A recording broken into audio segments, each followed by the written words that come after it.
how important it is to pass a balanced, responsible budget. The New Jersey Education Association's Brian unions vow to continue their legal battle to get pensions properly funded as Democrats in the state legislature try to add revenue for public pensions to the state budget. On Wednesday, New Jersey Superior Court Judge Mary C. Jacobson ruled that Governor Chris Christie can legally cut payments to the state pensions by about $900 billion this year, but the judge let the union's legal challenge to Christie's planned pension payment cuts next year stand. After the ruling, Communications Workers of America New Jersey Director Hetty Rosenstein told reporters the unions will keep fighting the legal battle for worker pensions. Hundreds of thousands of people in New Jersey, and not only active employees, people who are already retired, like my 90-year-old mother, are dependent upon this pension. Democrats in the New Jersey legislature are moving to raise additional revenue to pay for the pension payments, including a 15% one-year surcharge on the business tax. Rosenstein says that Christie's own budget policies, including corporate tax cuts, contributed to budget pressures that he says led to the cut in this year's pension payments. Doesn't increase taxes on the wealthy.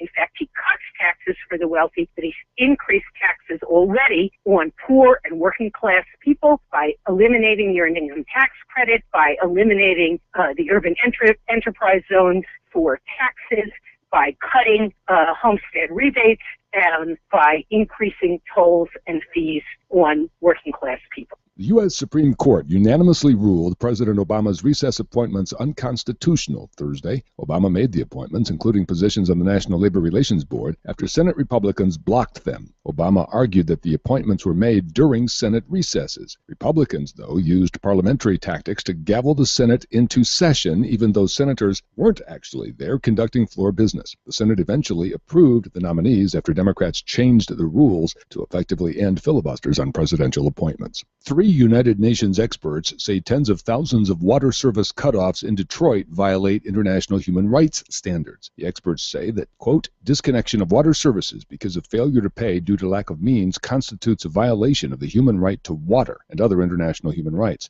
With high poverty and high unemployment in Detroit, water bills are increasingly unaffordable. As many as 30,000 households are expected to have water service disconnected over the next few months. You've been listening to WIN, Workers Independent News. For more information, visit laborradio.org.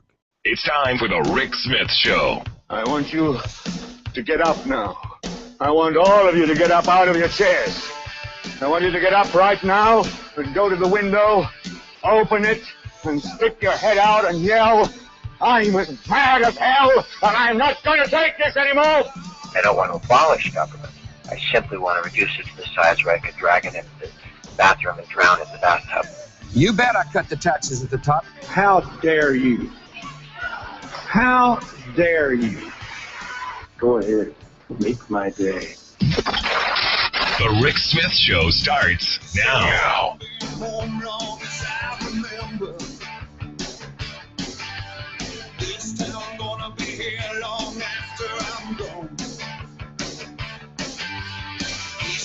West side, people don't surrender. They've been down, but they still rock on. Oh, and this time is my time. Alright, love or hate, it don't matter. I'm gonna stand and fight. This time is my time. She got her ups and downs, but love or hate, it don't matter. 'Cause this is my time. And welcome, brothers, sisters, working class heroes. This is the Rick Smith Show.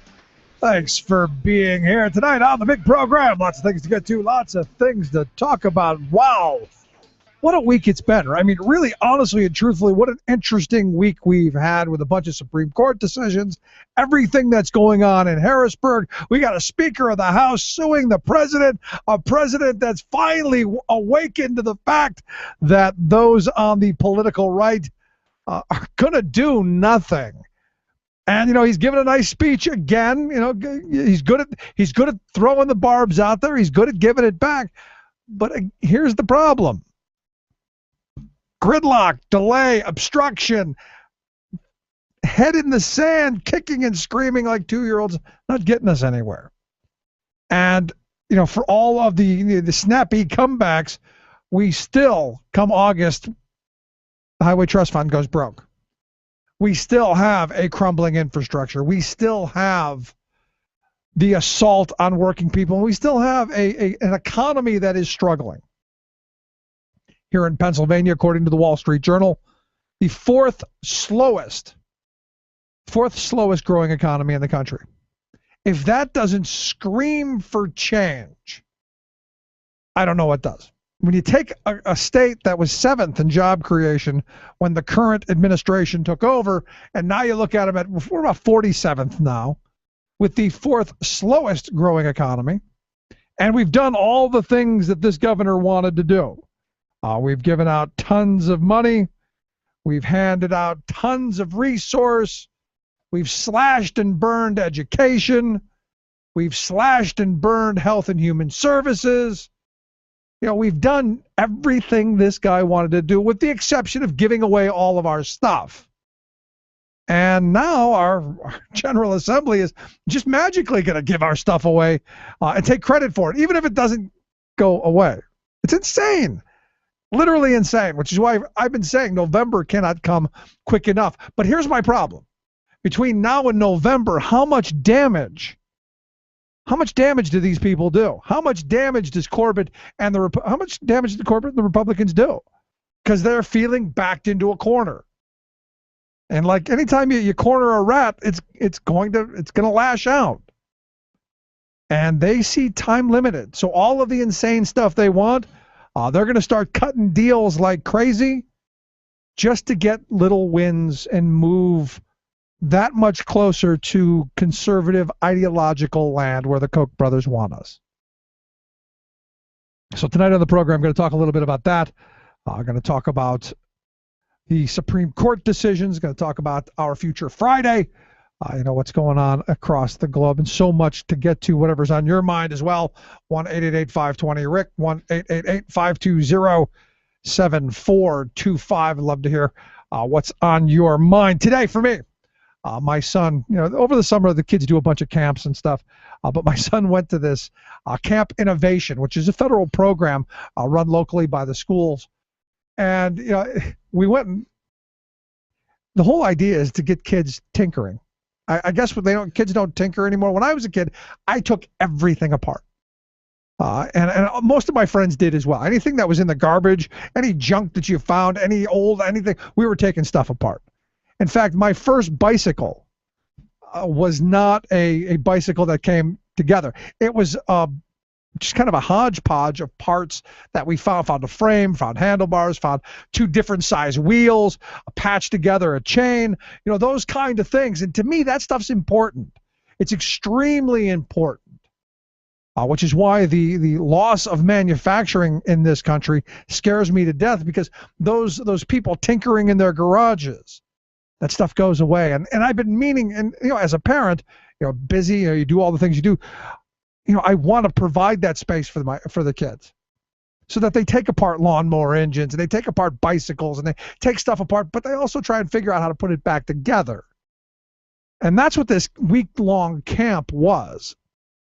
I went over to and Governor Corbett will be happy to know, I went and spent $40 over at the state surplus store to buy one of their old towers, one of their old computers. You do know, if you go over to Forester Street in Harrisburg, they sell all the old computers. They wipe them clean. There's nothing on them. You have to install all the software and stuff, but it's they work. It's perfectly fine as long as you have the software to go on it. But I went over and I bought one just so the kid could tear it apart. And it got me to thinking, because someone gave me this strange look. She was saying, you actually went and you bought a computer just for the kid? I go, it was $40. Granted, it was $35 last year. So under Governor Corbett, the cost of this stuff keeps going up. Not going to raise taxes, I tell you, but we'll sell off the state stuff. I guess he got $5 more than he did last year. So, you take this so the kid would tear it apart. The idea that, you're going to learn how to tinker with this stuff. And, I had someone who, kind of, wow, you just went and threw $40 at this so the kid would have something to tear apart. And the answer is yes. Because I think every kid should have that opportunity. And as I was looking at this camp, To me, this is the kind of stuff that needs to be happening year-round. Exactly why I'm a huge fan of year-round education. Maybe not have an entire big summer break like we have. Maybe break them up to, a week here, a week there, a couple weeks there. Maybe have some movable weeks so families could do stuff. A little more flexibility, but also more experiential learning, more hands-on, more tinkering, more guided tinkering. Because there's nothing better. And I've got friends, and this is one of those things, again, I go back to having not had a father, having never known who my father was, and not had that person who said, come on, I'm going to show you what it is that I know, and tinker around with cars or whatever. Everything I learned on my own. And this is one of those things that I think every kid should have as part of a growing experience. This idea that there's someone guiding them along so that they figure out how to do things mechanically. When I was in high school, everybody had to take shop class. Everybody had to know how to hold a hammer, use a screwdriver, do a whole bunch of things, to build a box, whatever. And if you were any good at it, you moved on and you took another class and another class. And then maybe if you were really good at it, you went off and you went into the VOTEC and learned how to be a carpenter. You got into the building trades, apprenticeship programs, and you made a really good living. But for me, it's about that experience. It's about those kids having the ability to test things out, to try different things, to create, to let their minds expand. And today there was a demonstration. So all the parents and grandparents who'd been shoveling the kids back and forth got to sit in the cafeteria and kind of look at what they were doing, pictures and all kinds of nicety stuff. And then we went through the rooms that they were working in and saw what they had created and all of that. And it was fantastic. It was a great experience. But it was $150. And how many kids can afford $150? And that's just 1 week through the summer. How many camps there are out there? Our kids are going to 3 or 4 camps. That's a lot of money. And to me, having been that kid that didn't have the money, having been that kid who didn't get the opportunity to do a lot of the things that other kids got to do, I saw it from my perspective as a disadvantage. Now, do I want my kids to have that? No, they're going to, one way or another, I'm going to figure it out. But it shouldn't be that way. If we want to encourage kids going into science and mathematics, if we want to encourage kids to be inventors and creative thinkers, there need to be programs for this.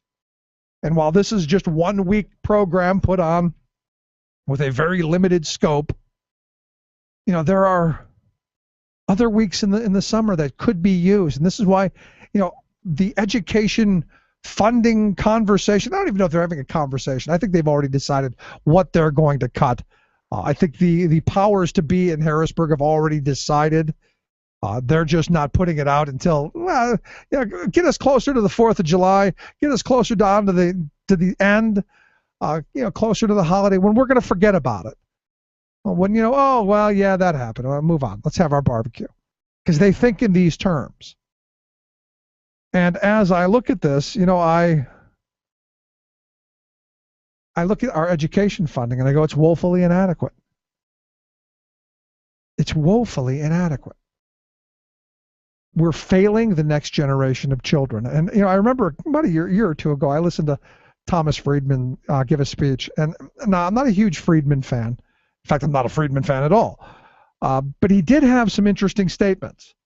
There were some things that, I think everybody would agree with. In this country, up until recently, I would say the last 20 years, we had always had this thought that we're going to educate to technology, to just up to what technology we had, and then push the envelope a little bit. The mass of kids will get that education that pushes them just a little bit further past the goal line. And I remember when I was in high school, not everyone got to take computer classes. There were a select few who got to take, because we had one computer that was the size of, Mount Rushmore. And there were a group of kids who got to learn to do some computer programming. I At the time, not interested. But I remember watching these kids come with stacks of these cards that they had to make out flow charts and punch out little things in these cards, and they would run these cards. They were learning the first beginnings of coding and making and creating these programs. And they were just pushing what technology had. And then within like a year and a half or 2 years after I got out of high school, it was almost everybody had it. Because we were investing in this stuff. I don't see that. Or I don't see it enough. And again, it comes down to our budgets. It comes down to the priorities that our governor and our General Assembly put into place. And when we come back, we're going to try and get Pennsylvania State Representative Mike Sturla on the program to talk about the budget and see where we go from here. Quick break, right back. Stick around. You listen to The Rick Smith Show. We're working people. Come to talk.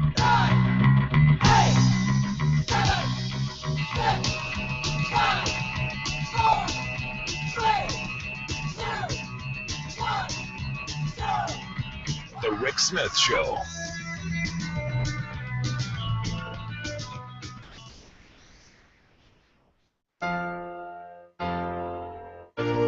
It's time for The World in 2. I'm your host, Luke Vargas, reporting for Talk Radio News Service. Ukraine entered into a trade pact with the European Union today, along with Georgia and Moldova. This is a big deal for Ukraine, and the country's President Petro Poroshenko even went so far as to say it's the most important occasion since Ukraine achieved independence in 1991.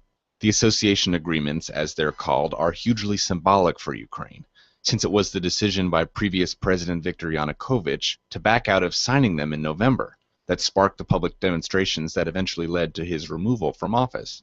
But there are also major concrete benefits that the economic agreements could unlock, including essentially tariff-free access to the EU's market of more than 500 million people.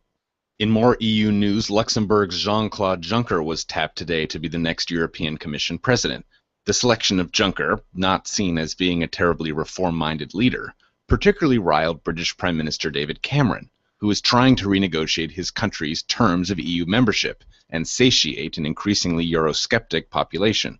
Cameron reportedly told his European colleagues today that this is a sad day for Europe, and one they may, quote, live to regret. And he could be right. The UK is a major contributor to the EU budget, and losing London's political clout would make it more difficult for the EU's common foreign and economic policies to be taken seriously around the world. And the US announces it will not manufacture or otherwise acquire any landmines in the future. And a White House statement said next up is finding a way for the US to join a 1997 UN treaty banning anti-personnel mines altogether. That could be a distant goal since the U.S. is still believed to possess more than 9 million of the weapons, but here's to hoping. For more global news headlines, visit talkradionews.com. Chances are, when you took a shower this morning, an AFSCME member made sure that water was clean. When you drove to work, an AFSCME member maintained the road. When you rode an elevator, an AFSCME member inspected it. I'm David Philman, Executive Director of AFSCME Council 13, the American Federation of State, County, and Municipal Employees. AFSCME members enforce regulations, keep prisoners behind bars, take care of patients, protect the environment, and more. The work isn't glamorous, the salaries aren't high, but AFSCME members serve the public in every aspect of our daily lives. Chances are, you'll never see that AFSCME member working in a sewage plant, diving underwater to repair a bridge, or answering a 911 call. But aren't you glad they do? For more information, visit AFSCME13.org. We are AFSCME.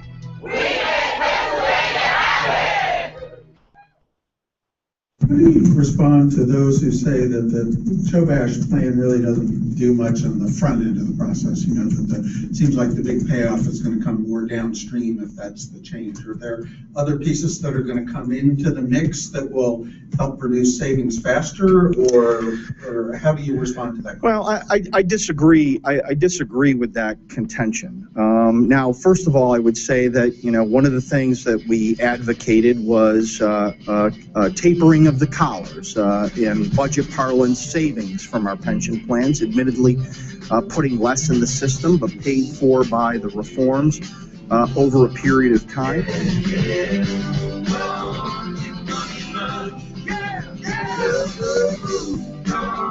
Well, again, the thing that got us into the pension situation, not paying our bills. Just like you said there, we're going to save money right now we're not going to pay it, so we're going to save money there, and we're going to take the savings that we would have had in the future. We'll spend that now as well. And I'm kind of curious of what the savings are. Oh, yeah. Lower pensions. We're literally stealing from workers of the future, and that seems to be okay. And this is from the people who said no more gimmicks. These are from the folks who said that they were going to rip the duct tape off, and they were going to find what was broken, and they were going to fix it. Yeah, no more one-time fixes. You may remember the governor saying it. I do. I remember saying no more one-time fixes, no more gimmicks that have barely kept the machine running and the ship afloat and all that. Yet here we are, and from what I'm being told, this is gimmick central, which is why I've asked Pennsylvania State Representative Mike Sterla to come talk with us. Mike, thanks for taking time for us. Sure. Thanks for having me. So the duct tape, has the duct tape been ripped off? Did I miss that? I mean, as I'm looking at what this budget is, it's a lot of gimmickry. In fact, I didn't realize you guys privatized the state wine and spirit shops. Yeah, well, I think this budget is not even duct tape. It's transparent Scotch tape, because you can see right through the gimmicks this time. But what's that going to leave us? I mean, one of the things that you had put on your website that I came across that I found really very interesting. We're losing $5,100 each and every minute, some $7 million each and every day because the governor hasn't taken the Medicaid expansion money. I mean, to me, that's a very simple, easy line item to the positive. Yeah. Well, this governor and this administration and the Republicans in both the House and the Senate who have gone along with his proposals have basically said that, their ideology comes first. And their position from the get-go was that less government would always be better. And so when there was a government health care program, I mean, one of the first things that Corbett did was end adult basic, and 41,000 people lost their health insurance. And he said that was good because that meant there was less government. And when he cut $1 billion from education and 20,000 educators and education professionals lost their jobs, he said that was good because there was less government. When he refuses to take Medicaid expansion, he says that's good because that's less government by not taking that. And 500,000 Pennsylvanians go without a health care plan. When he says, hey, we're going to balance the budget and we're not going to pay the managed care organizations for a month to the tune of $394 million. It reminds me of a kid who goes out with their parents' credit card and says, I didn't spend any money. It's all on the credit card, but I didn't spend any cash. Yeah. So to take that logic the next step then, so I guess by not having nurses in the Philadelphia schools and 2 children dying, he also thinks that's good. By not spending money on roads and bridges, and my car needs a front-end alignment because potholes aren't filled going through Harrisburg. Is that good, or am I missing something? Yeah, no, I mean, and you know what? Look, if I was living in a dictatorship, I would say less government would be better. But I like to think I live in a democracy, and a democracy of the people, by the people, and for the people means that my government is really about trying to help me, not somebody else. And, this government has not been about trying to help me, the average citizen. It's been about, if I just cut some multinational corporations' tax rate, won't we all be better? And the reality is, the answer is no, because they haven't come back and invested in jobs. We went from 7th in job creation to 49th. I don't know how much more you want to drive this state into the ground. Well, I mean, the Wall Street Journal said we have the 4th slowest growing economy in the country, and a large part of it is because of the massive cuts to education. Actually, they claimed it cut our GDP by 1.5%. And when you kick 20-some thousand people who work in education, either teachers or support staff, doctors or nurses and guidance counselors and librarians and all that, of course it's going to affect and harm your economy. Yeah. Well, and the Hospital Association the other day said that 4,000 healthcare workers have lost their jobs since the beginning of the Corbett administration.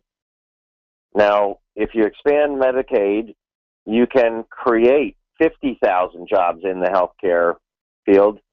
This guy, through his actions of eliminating programs and cutting costs, and has eliminated 4,000 jobs. Yeah, but Mike, it'd be nice to have the luxury of having all those teachers and those firefighters and all of those people. That'd be nice. Didn't you get the memo? We're broke. We don't have any money. There's nothing there. Yeah, we're broke by design. If you give $2 billion away to multinational corporations, and then you go to pay $2 billion worth of bills, and you don't have the $2 billion in your treasury, you're going to come up short. If you say to, Marcellus shale drillers, you can drill anywhere else in the nation and they're going to charge you about 5%, but if you drill here, you don't have to pay at all. That you're going to end up coming up short. Oh, but you're just one of those Democrats who wants to kill the golden goose. I've heard about you. Yeah, right. Well, it's interesting because if I were a driller, I would have, let's see, two other options. I could go to a state that had 5% or a 6% or a 7% or a 8% or 9 or 10% tax, or I could stay in Pennsylvania and pay 5%, or I could go to a state that didn't have gas to drill for. I think I'd probably stay here in Pennsylvania. And that's the thing that I always find is interesting. They say, well, they'll leave. And I'm going, well, where will they go? The gas is here. Is there a China plan where they're going to drill from China right through? Yeah. Well, and that's, when you mentioned China, I mean, the sad part about it is that the myth that's been perpetrated on the public is that if you tax this gas, your local gas bill will go up. Well, it won't, because it's, national pricing that gets put in place.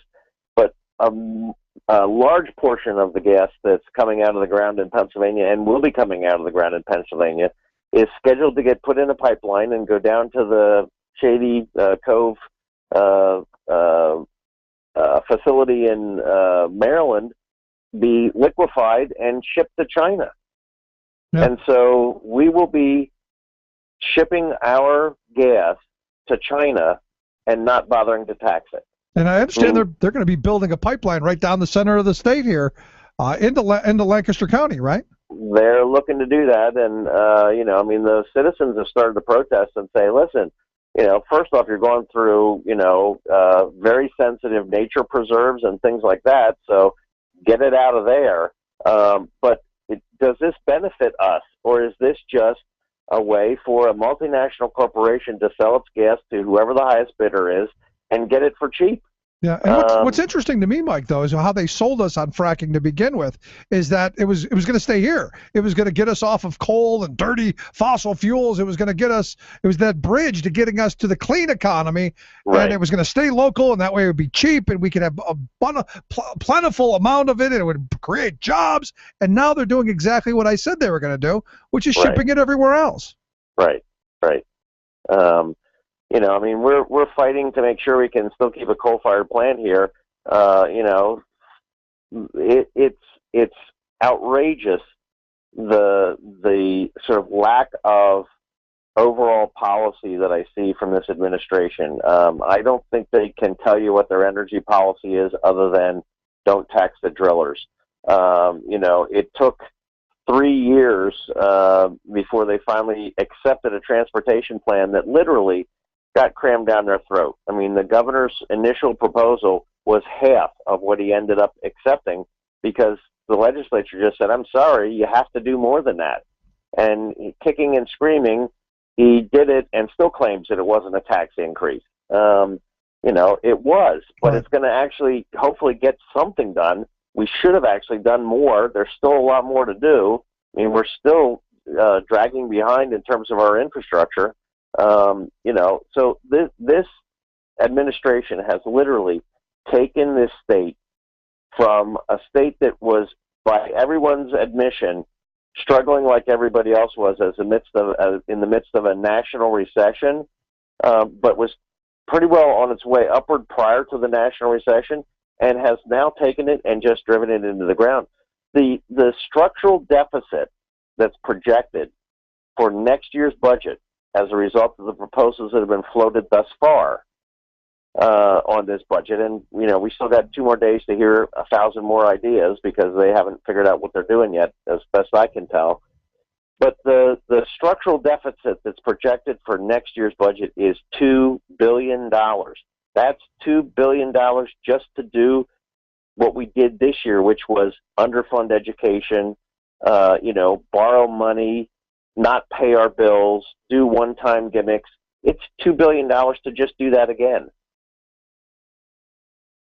That's how bad this administration has managed the fiscal situation in the state of Pennsylvania. And that number is staggering, and yet we're still giving away money. We're still leaving the Delaware loophole open. We're still not taxing the drillers at even just the rate that West Virginia has, which is just mind-blowing to me.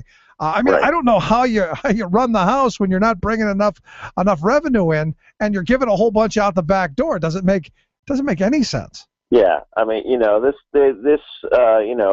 state was brought into the emergency room as a result of the national recession, and this administration has basically said, let it lay there and die, and in fact, we'll try, pumping its chest a few times to get the blood to run out faster. Well, that is the ideology, isn't it? It's that invisible hand thing with the invisible people. Everything, it'll take care of itself. We don't need to touch it. Right. If you just let the free market economy work, so what if half the state goes bankrupt? That's okay because the fit will survive and, it'll all work out in the end. And they could buy up the other half.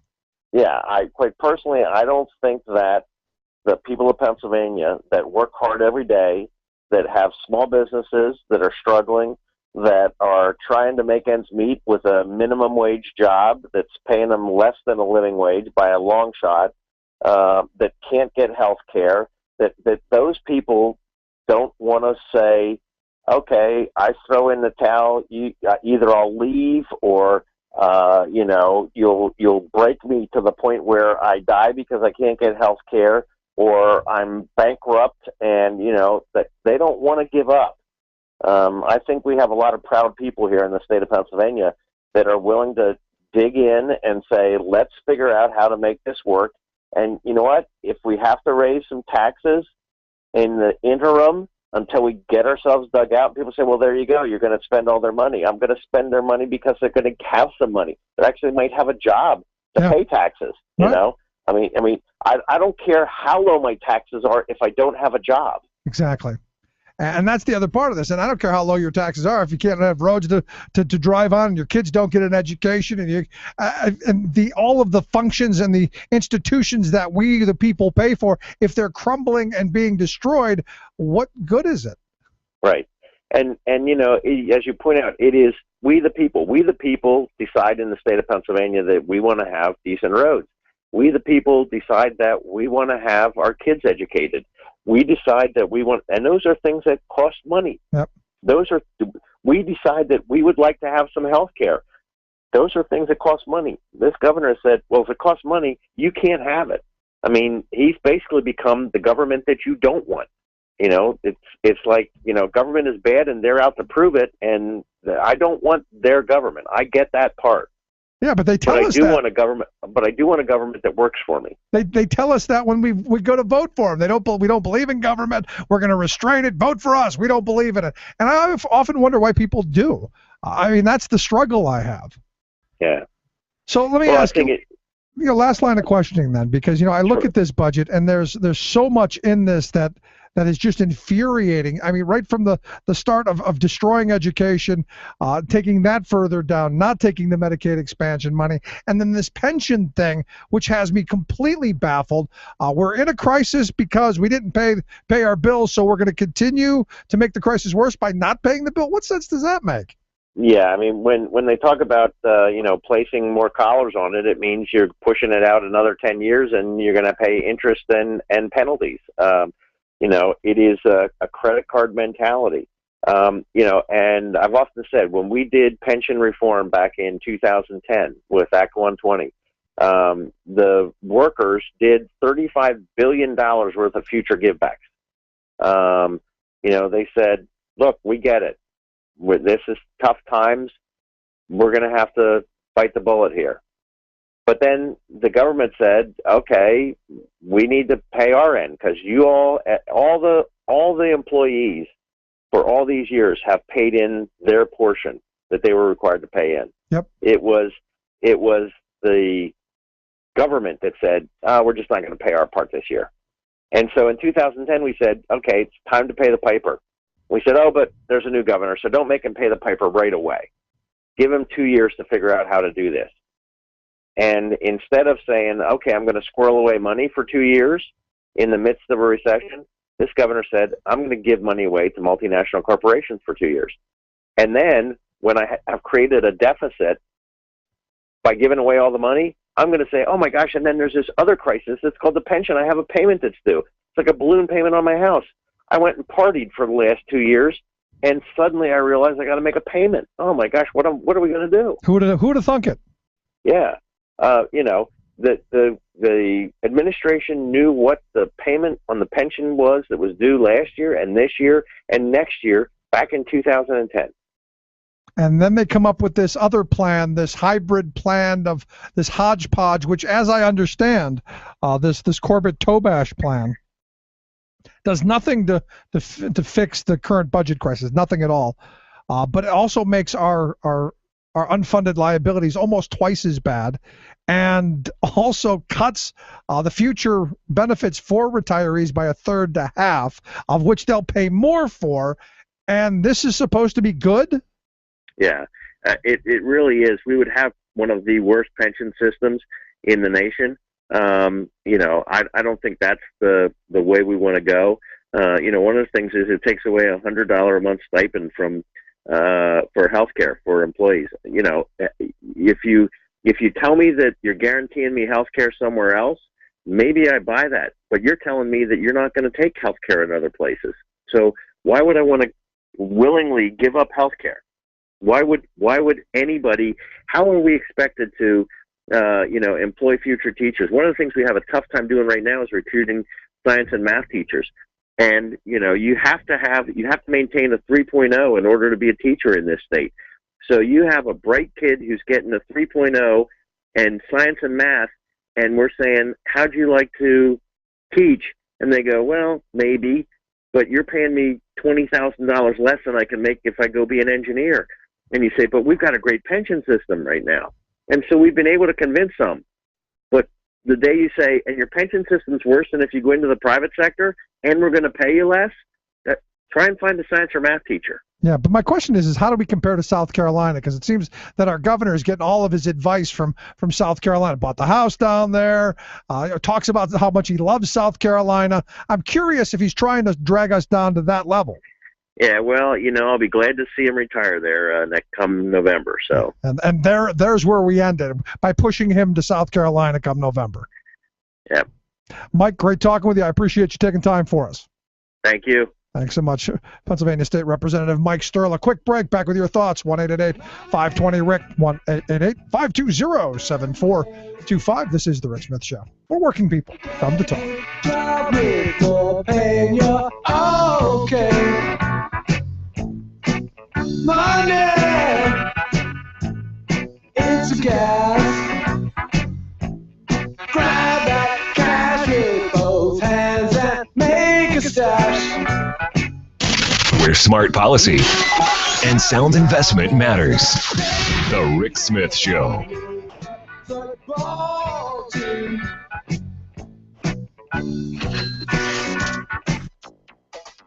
It's pretty rare that you encounter people who say that the problem of carbon pollution is not a problem. But generally, they don't just say, no, I don't believe anything scientists say. Except where? In Congress.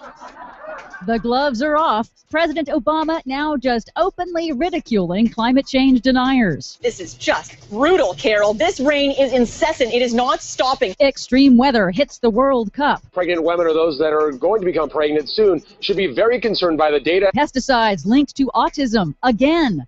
Plus, well, forget global warming. The U.S. has actually been cooling since the 1930s, but you wouldn't have known that because someone faked the numbers. The shocking new report ahead. the shocking fact that Fox News is lying to you again. All of that and more ahead. From BradBlog.com, I'm Brad Friedman. And I'm Desi Doyen. Stand by for 6 minutes of independent green news, politics, analysis, and snarky comment. There is really only one solution to get Republicans to do something about climate change. Barack Obama must become a global warming denier. Yep, that'll do it. This is your Green News Report. He must ride up to Congress in a Hummer with a gun rack and tell them, I was wrong and you were right.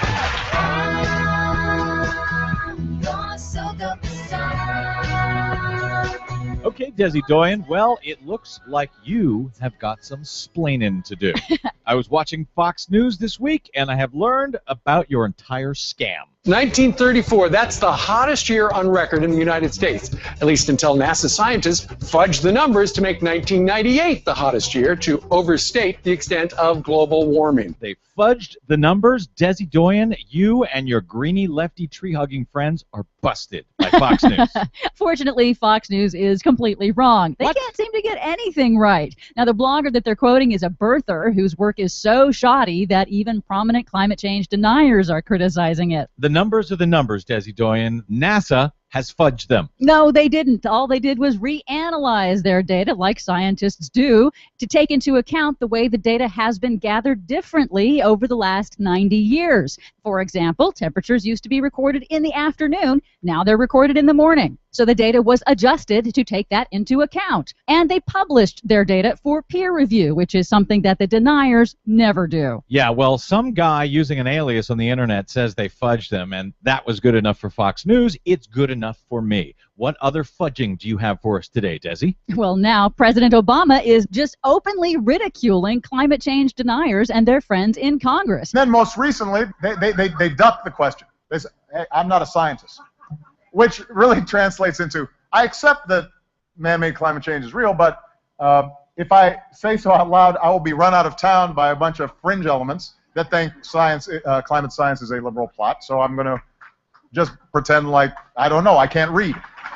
Actually, what he means there is that these Congress people will be run out of town by the Koch brothers and their millions who will challenge them in primaries. He was speaking at the annual gathering of the League of Conservation Voters this week, and he's calling for a generational project to cut carbon dioxide emissions and prepare the economy for the coming impacts of climate change. The real test, of course, will be what he does or doesn't do concerning the Keystone XL pipeline. In other news, yet another study concludes that the class of pesticides suspected of causing the massive decline of honeybees in the northern hemisphere is also killing a wide variety of other organisms important to food production. The worldwide integrated assessment found the evidence is unequivocal that neonicotinoid pesticides, the most widely used pesticides in the world, accumulate and persist in the soil, impacting entire ecosystems, killing beneficial organisms that are important to the world food supply.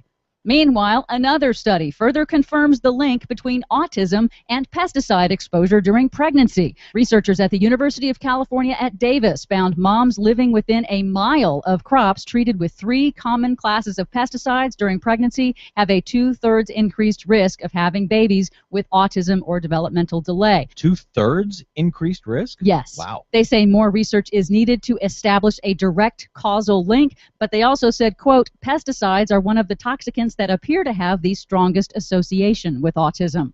Finally, just as happened with the Olympics, extreme weather is complicating World Cup soccer. Nearly 3 inches of rain have fallen so far, making this the rainiest day in Recife. Torrential rains forced soccer fans to abandon their cars and wade through miles of flooded streets to reach the stadium where the U.S. played a match against Germany. June is normally a dry month in Brazil, but in just 6 hours, this storm broke the record for the rainiest day in the host city.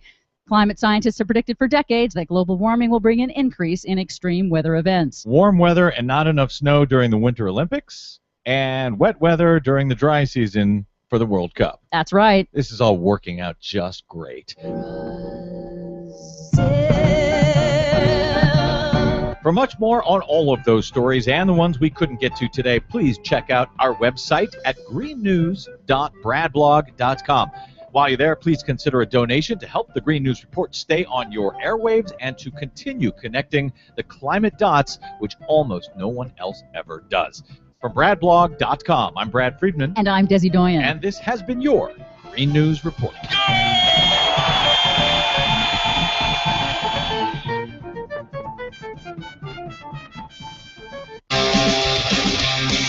Your proud defender of the American dream, Rick Smith. Come on, ya good workers, good news to you I'll tell about the good old union has come in here to dwell. Which side are you on? Which side are you on? Well, you know, that's always the question. Which side? Which side are you on? It goes back to the days of the past where workers said, you know, are you on the side of the bosses? Are you on the side of we, the working people? And that, again, that question never goes away. That question never ceases to exist. What's happened is we've identified, and I've always said it's kind of like a Stockholm syndrome kind of thing. We've identified with our captors and a lot of, and look, I've had some decent bosses. I'm not saying they're all bad, but here's the thing. You've got a number of really bad actors who pull everybody else down, which is why you need to have industry-wide standards, which is why you need to have standards that put a floor under workers' feet, which is why you need to have representation. And there has been an all-out, full frontal attack on workers in this country for the last 30-some years, starting with Reagan back with the firing of the Patco workers. That was the shot heard across the boardroom. And for years on this program, I've been saying, look, at the end of the day, the best shot working people have is when they're united.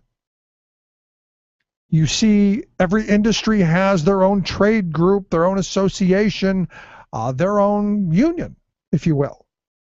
They want to have it, but you can't. And I came across this piece, actually was emailed to me by a good friend, written by a guy named Tim Koechlin. He's the director of international studies at Vassar College. And the title is, Which Side Are You On? Inequality and the Case for Unions. And he goes through and he says, look, you know, this is important stuff. He goes through and says, look, you've got this movement of people across this country, funded by the likes of the Koch brothers, funded by big business, funded by the very well-to-do, who are, for all intent and purposes, out to destroy any opposition voice. So when you hear Nikki Haley say, well, you know, I wear pointed shoes and they're not for looking, they're for kicking those unions, because we don't want our workers in our state to earn a decent living, is what she's actually saying. She's telling corporate America, don't worry. We will use the power of government. We will use the power of government to put down any labor strife, any worker organizing. Don't you worry your little pretty heads about it. We will use the power of the gun, the police, the National Guard, whatever, to put down any of that nonsense. Kind of taking us back to the good old days where we just shot workers in the streets. And then when that didn't kind of become palatable anymore, we just beat them over the head with clubs. Now we're a little more civilized. Well, we just starve them with court decisions and laws that make it illegal for coworkers to talk to each other. Anyway, Tim Koechlin, he, like I said, the director of international studies at Vassar College, had some very interesting points that he made. He said, look, you know, in 1973, you had 27% of the American workforce who were members of labor unions, which, if you put that number together, meant that more than half of the country had wages that you could consider union-type wages. Because for every union job, there's a non-union job that's ticking right up there, because that competition. You know, the Republicans love talking about competition. But that was 1973. Today, as he points out, he's saying it's about 11%, or about 13%. I actually think it's a little bit lower than that. He says it's the lowest rate in the world's rich countries, the industrialized nations. And he points out, look, it's no coincidence. It's no coincidence that we are the most unequal of the industrialized nations. It's the choices that we made.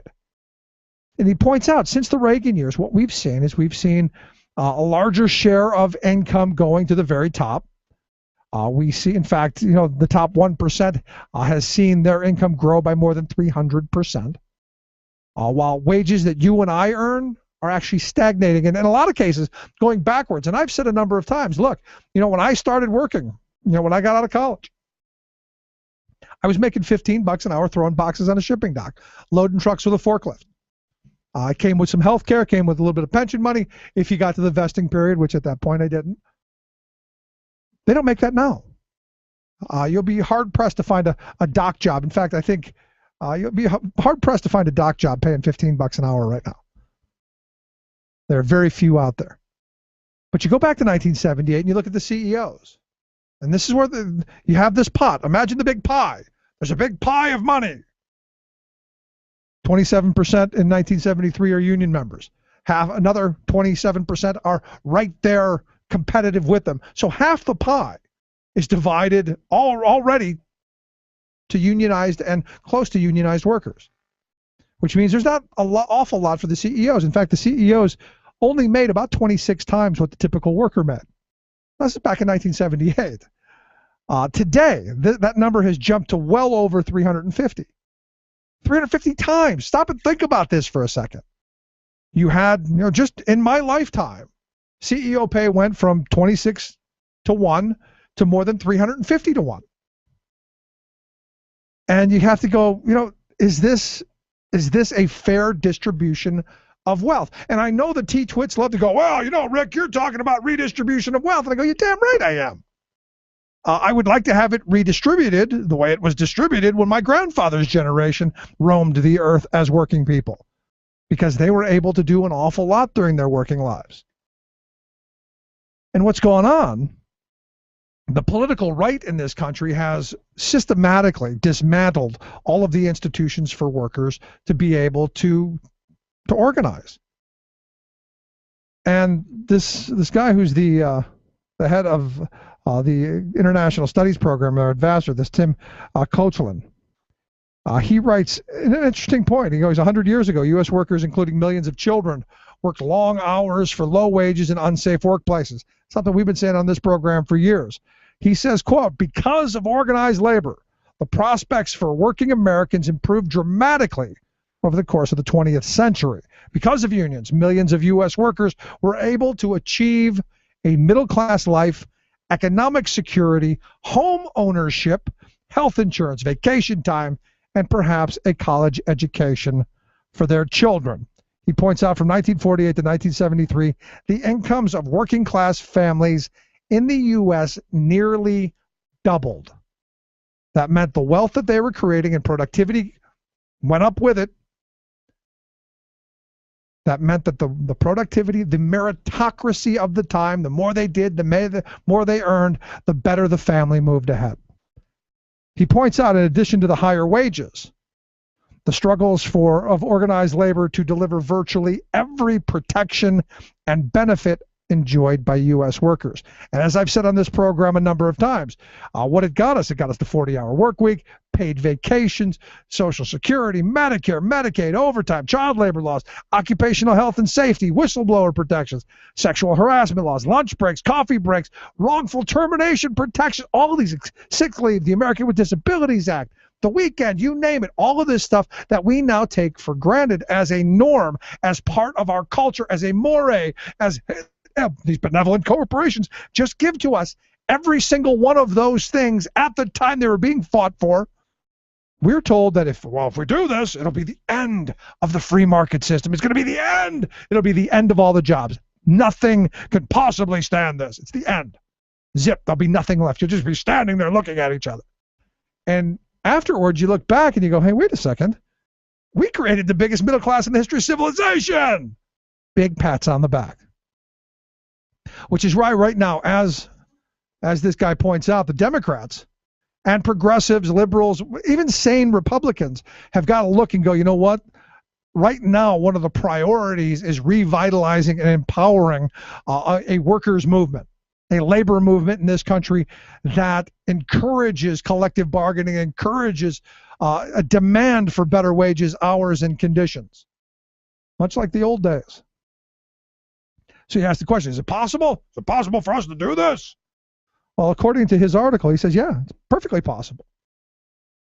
What he says is, according to a study that was done, the decline in unionization rates is not has nothing to do with globalization or changes in technology or any of that stuff. It has everything to do with politics, has everything to do with political choice.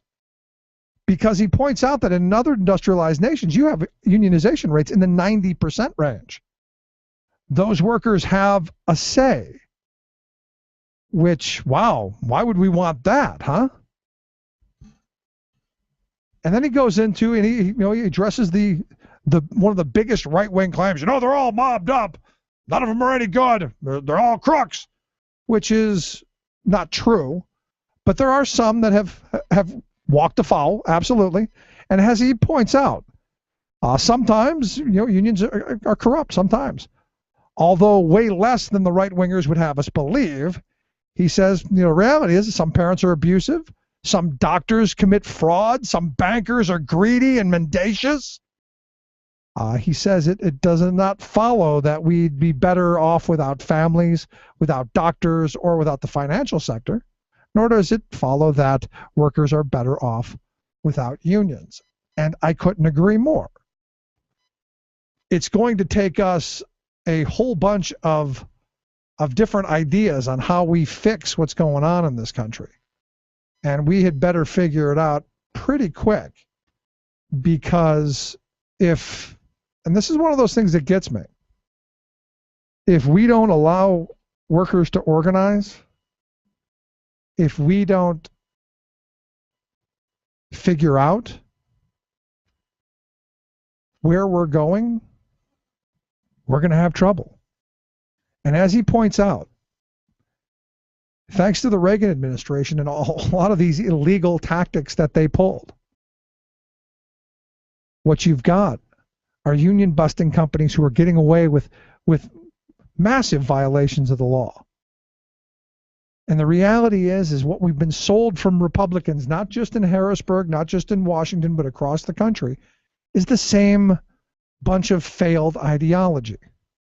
More deregulation, more massive tax cuts. You go back to the Reagan years and you go, exactly what he was saying is exactly what we're doing, folks.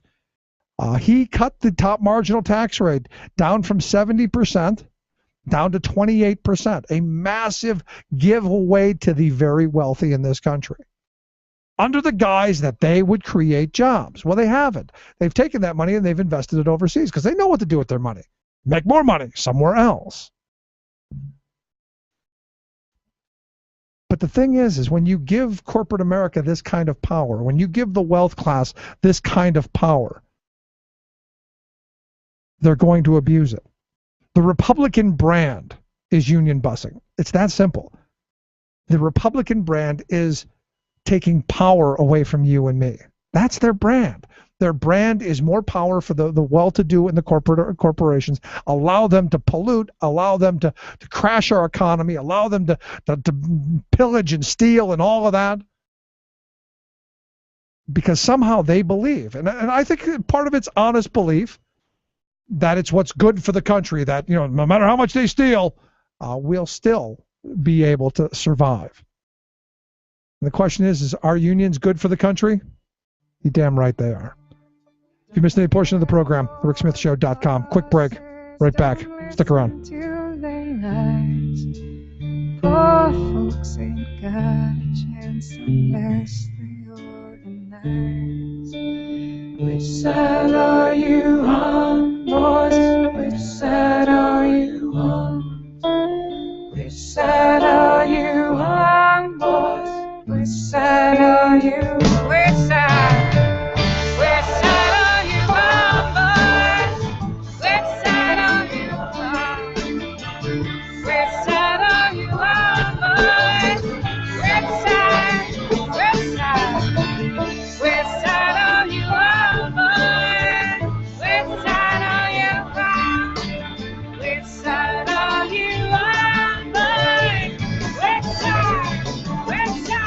It's the Rick Smith Show on Country Gold Radio, WIOO Carlisle, and WEEO Shippensburg. You're listening to WIN, Workers Independent News, a production of Diversified Media Enterprises. I'm Doug Cunningham.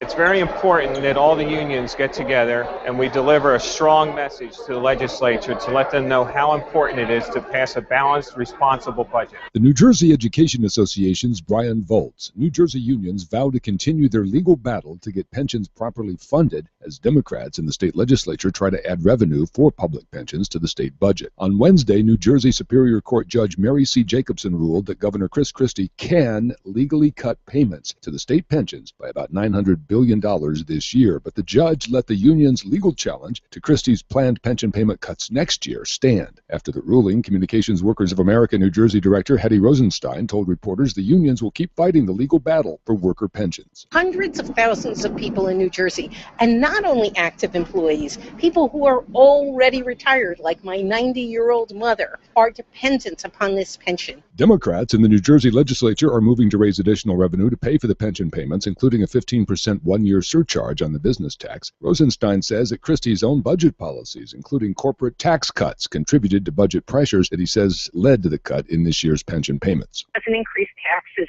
on the wealthy. In fact, he cuts taxes for the wealthy, but he's increased taxes already on poor and working class people by eliminating the earned income tax credit, by eliminating the urban enterprise zones for taxes, by cutting homestead rebates, and by increasing tolls and fees on working class people. The U.S. Supreme Court unanimously ruled President Obama's recess appointments unconstitutional Thursday. Obama made the appointments, including positions on the National Labor Relations Board, after Senate Republicans blocked them. Obama argued that the appointments were made during Senate recesses. Republicans, though, used parliamentary tactics to gavel the Senate into session, even though senators weren't actually there conducting floor business. The Senate eventually approved the nominees after Democrats changed the rules to effectively end filibusters on presidential appointments. Three United Nations experts say tens of thousands of water service cutoffs in Detroit violate international human rights standards. The experts say that, quote, disconnection of water services because of failure to pay due to lack of means constitutes a violation of the human right to water and other international human rights. With high poverty and high unemployment in Detroit, water bills are increasingly unaffordable. As many as 30,000 households are expected to have water service disconnected over the next few months. You've been listening to WIN, Workers Independent News. For more information, visit laborradio.org. By working harder and working smarter, working with the employees in the Commonwealth, we made state government the smallest it has been in over 50 years. Promise kept. We who have nothing, and most likely will till we all end up locked up in jail by conservative Christian, right-wing Republican, straight white American man. Oh yeah, I'm sure the parents of the two kids in Philadelphia who died this past school year in a school that didn't have a nurse, I'm sure that they're thrilled that Governor Corbett slashed the number of teachers and school support staff. You know, like nurses and guidance counselors and librarians. I'm sure they are just tickled pink. Welcome back to The Rick Smith Show. Check out the website, thericksmithshow.com. Today in labor history, the IWW was founded, the Wobblies, founded at a 12-day-long convention in Chicago. Their motto was an injury to one is a concern of all, which morphed into an injury to one is an injury to all, something I firmly believe. That was 1905. 1935, Congress passed the National Labor Relations Act, creating the structure for collective bargaining. And ever since that day, today, back in 1935, you've had Republicans who have been hell-bent on how do you destroy it? How do you take it away? And here in Pennsylvania, trying to make parts of it illegal, which is why I've asked our good friend Bill Dando, he's legislative director over at AFSCME Council 13, to come talk to us. Bill, thanks for taking time for us. Hey, thanks for having me on there. I'm really pleased to be here tonight. So we're looking at this budget. We're looking at all of the shenanigans that's going on. We've been talking about it all week. This Houdini budget that's got all this money in it that no one seems to know where it's coming from. And, we just talked with Mike Sterl a little bit ago, and he said he didn't know what was going on. Any clue from you? Well, let's put it this way. If one of the legislators, a representative and a high-ranking representative of the Democratic Party, doesn't have a clue, I'm not sure I have a clue either where it's coming from. And this is another one of those situations where you have one party, absolute, total dictatorial control. There's no give and take. There's no back and forth. This is purely their ideological fight within just the Republican ranks. Oh, yes, definitely, definitely. A great example that I could give you, if you want to hear one, absolutely, is the pension fight we're in right now. They have put up a pension proposal. We call it the Corbett-Tobash plan, which would slash defined benefit for new employees. Now remember this, new employees. And they would be paying for the sins of the past and receiving less of a pension and paying more than any other employee ever, state employee or school district in the state of Pennsylvania ever. And it's just terrible. We worked with a representative from the Republican Party all summer long trying to work through a plan. And we were getting close. We know there's a pension problem. We're willing to sit down. Every union is willing to sit down like we did in 2010 with Act 120 and work on a plan that will work for everyone. Let me ask you about that. You brought up Act 120, and a lot of experts that I've talked to said, just in this short period of time, it really hasn't had a chance to work, and that they believe that if allowed to be in place and to have a couple of years, it would actually work. But this seems to be more ideological than result-based, right? Oh, definitely, definitely. Right now, right today, there is 18,000 new employees in the state under SERS, which is the state employee one, are under Act 120, which already has cut their benefits, but at least has kept a defined benefit program. So when you say this at least kept the defined benefit program, I understand the Corbett-Tobash, or kibosh, as my grandfather would say, putting a kibosh to the whole plan. Their plan is kind of a hybrid mix, kind of defined benefit, defined contribution, and to me it seems like more of this divide and conquer. We're splitting money up all over the place, and as I understand it, the folks at the Keystone Research Center have put out a paper that says it actually makes our situation much worse, almost double worse, does nothing for our budget, and actually slashes the benefit by up to half. Correct. It's just a terrible plan, but it's for some in the Republican Party to say, we did, to Joe Sixpack out there, we did pension reform to the state and school district. And it actually does nothing, doesn't help anything, actually raises the unfunded liability even a little bit higher than an Act 120 would. And it's just a terrible plan. And again, the unions want to sit down, want to work with the administration, as we did in 2010, and come up with a plan, but we're being shut out. And that bill is what unions do. They sit down and they negotiate. The problem is you want to negotiate with people who don't want you to exist. You want to sit down and do what it is you do, which is come to an agreement and have industrial peace.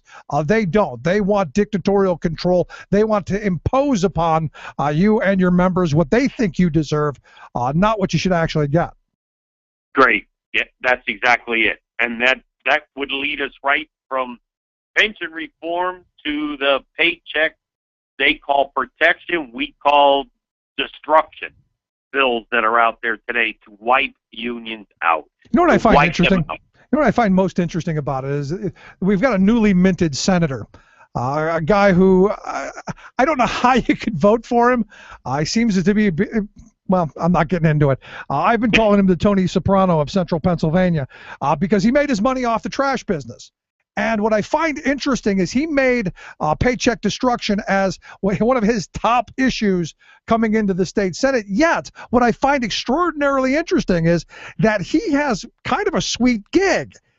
He uses the power of local government, who signed contracts with his trash company, that every citizen in that township or city or borough or whatever, they have to, under punishment of fine and theft of house and all of that stuff, they have to pay him every quarter, whether they put trash in his cans or not.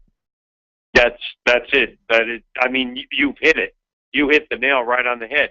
And I would be curious to see, and I would love to do this, and maybe it's something we need to look into, to see how many townships or cities collect the money for that trash collection and send it to his company. Or does he just bill everybody? No. I don't believe that.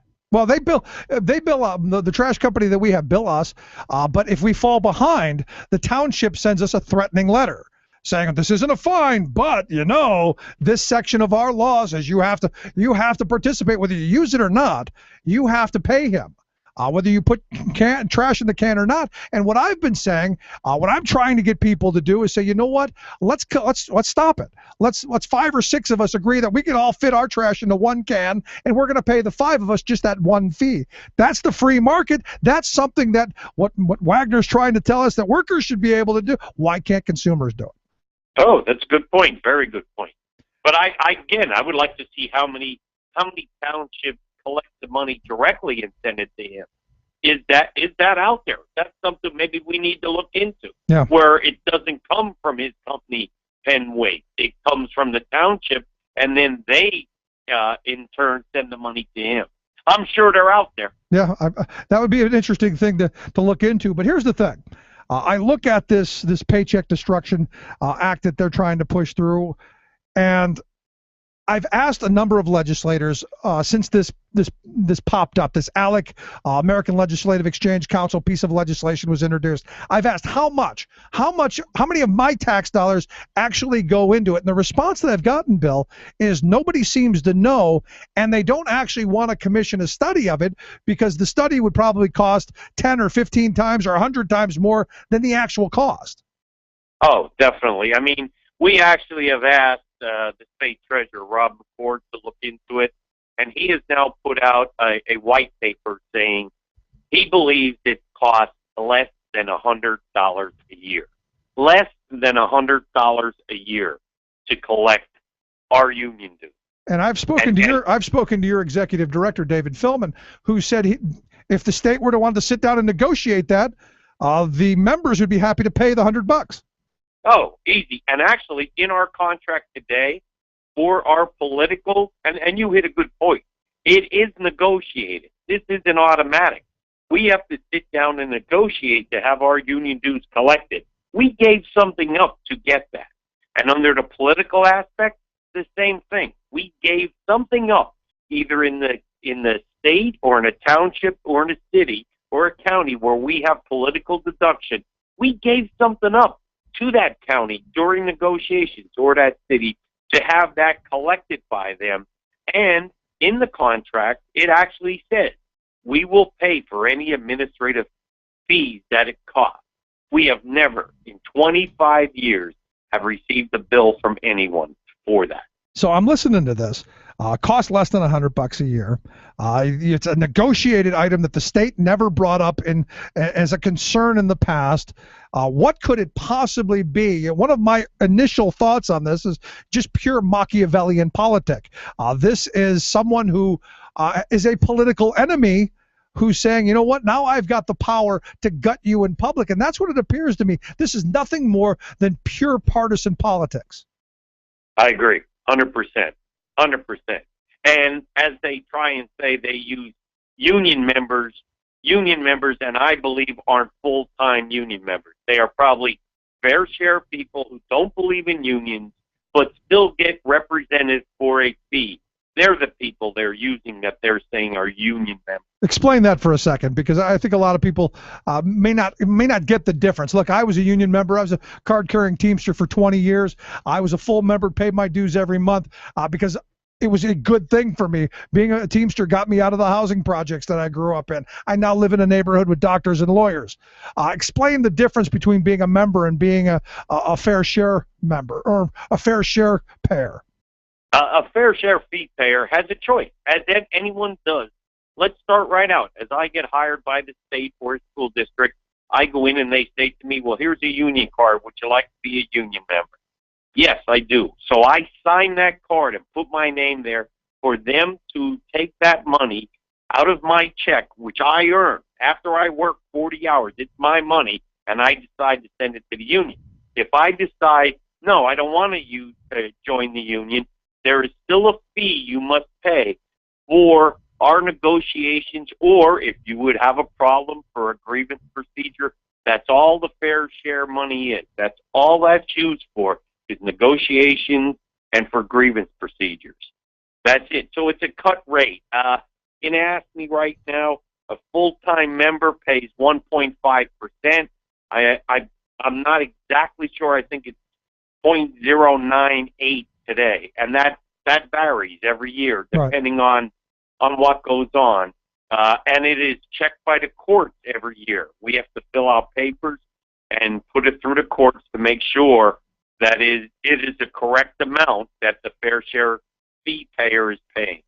So what they're trying to do is they want you working for free, is what they're telling you. They want the fair share people not to have to pay, so that they get to reap all of the benefits and not have to pay for the representation and the benefits they get. And I've asked the question a couple of times.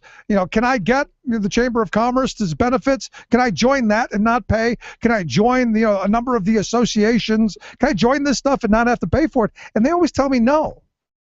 Yeah, and it would be the same way with us. We don't believe you're paying a fee for our representation, which by law, we must represent every bargaining unit member, be it a fair share fee or a regular full-time member, the same way. So right now, as I understand it, House Bill 1507 and its sister bill in the Senate have both been passed out of the state government committees. Where do you see, where's it going now? Well, right now, the 1507 came out of committee, had its first reading. That's in the House. House Bill 1507, and has been recommitted back to the Rules Committee, and that's where that's sitting. Senate Bill 1034 came out of committee a day later, and that actually had a reading and is sitting on the Senate calendar. So it's there. That could come up for a vote at any time. So now is the time to be calling whom? Your legislators, and telling them it's my money. Calling your senators and saying, I've decided I want my money to go to the union of my choice that I belong to. It's just like saying, I want my money going through the SECA program to whoever I choose. Or I want my money collected and going to MedLife, who has a line on our paycheck that you could pay to. The same thing. So I just decide I want my money going to the union. Right, or even more direct than that, saying, you know what, even if you're a T-twit, you should get this one because it's pretty simple. Get your big government hands off of my paycheck. Exactly. It's my money. It's no longer taxpayer money after I put my 40 hours. It always amazed me. It always amazed me that the people who decry big government are the very ones to use it for their ideological aims. And that, my friend, is what this looks like to me. Exactly. You can't say it any better. I mean, that's it. It's a way to silence the working class. It's that simple. Bill, I appreciate you taking time for us. Please come back as this continues down the road. I'm sure it's going to be a rough couple of weeks here. I'd appreciate you coming back and filling us in. Hey, thanks for listening to me, and stay strong. Stay strong. Thanks so much, Bill. Bill Dando, Legislative Director for AFSCME Council 13. Quick break, right back. Stick around. You listen to The Rick Smith Show. We're working people. Come to talk.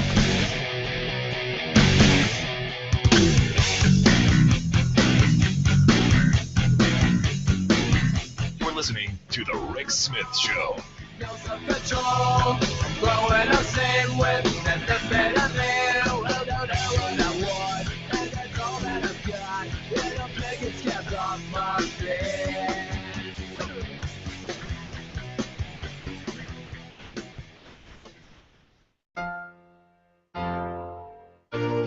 It's time for The World in 2.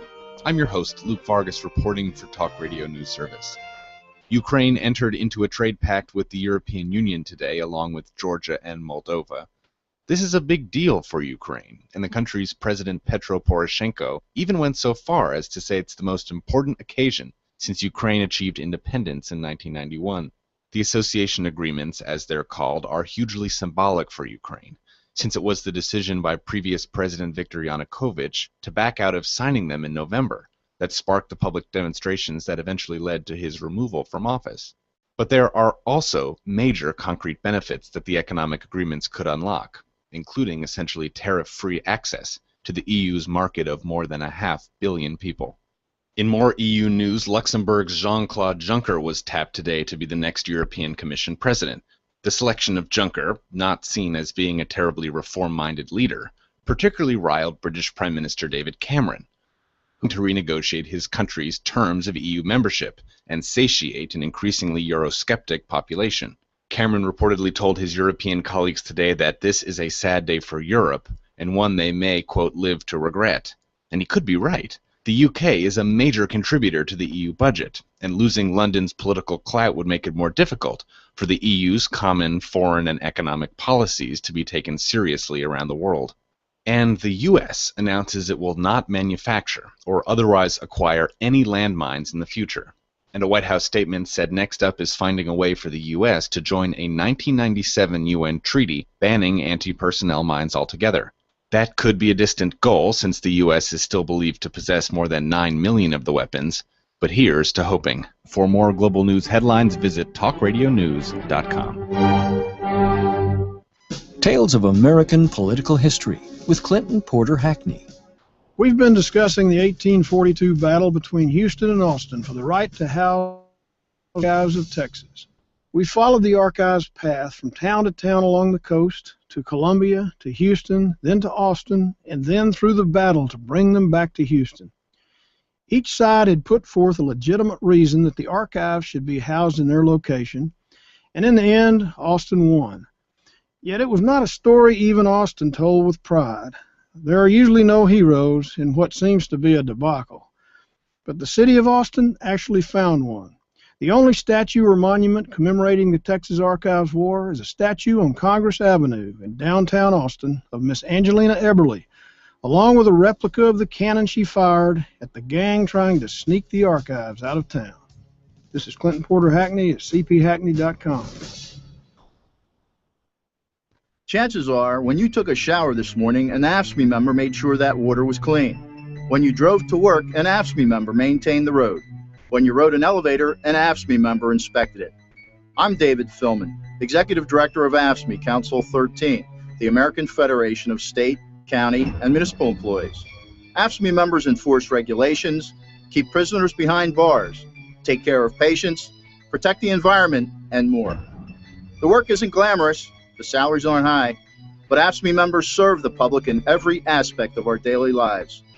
Chances are, you'll never see that AFSCME member working in a sewage plant, diving underwater to repair a bridge, or answering a 911 call. But aren't you glad they do?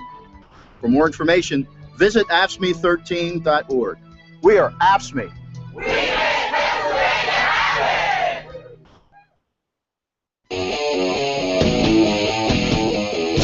Just when you thought it was safe, those crazy Republicans are at it again.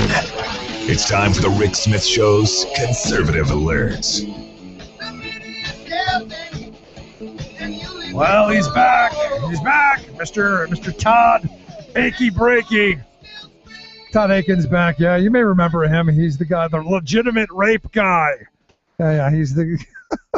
he's written a book. Evidently written a book, Firing Back, taking on the party bosses and the media elite to protect our faith and freedom. Yeah. And really a big part of it is, how do you blow the race that he blew, man? I mean, it was it was bad.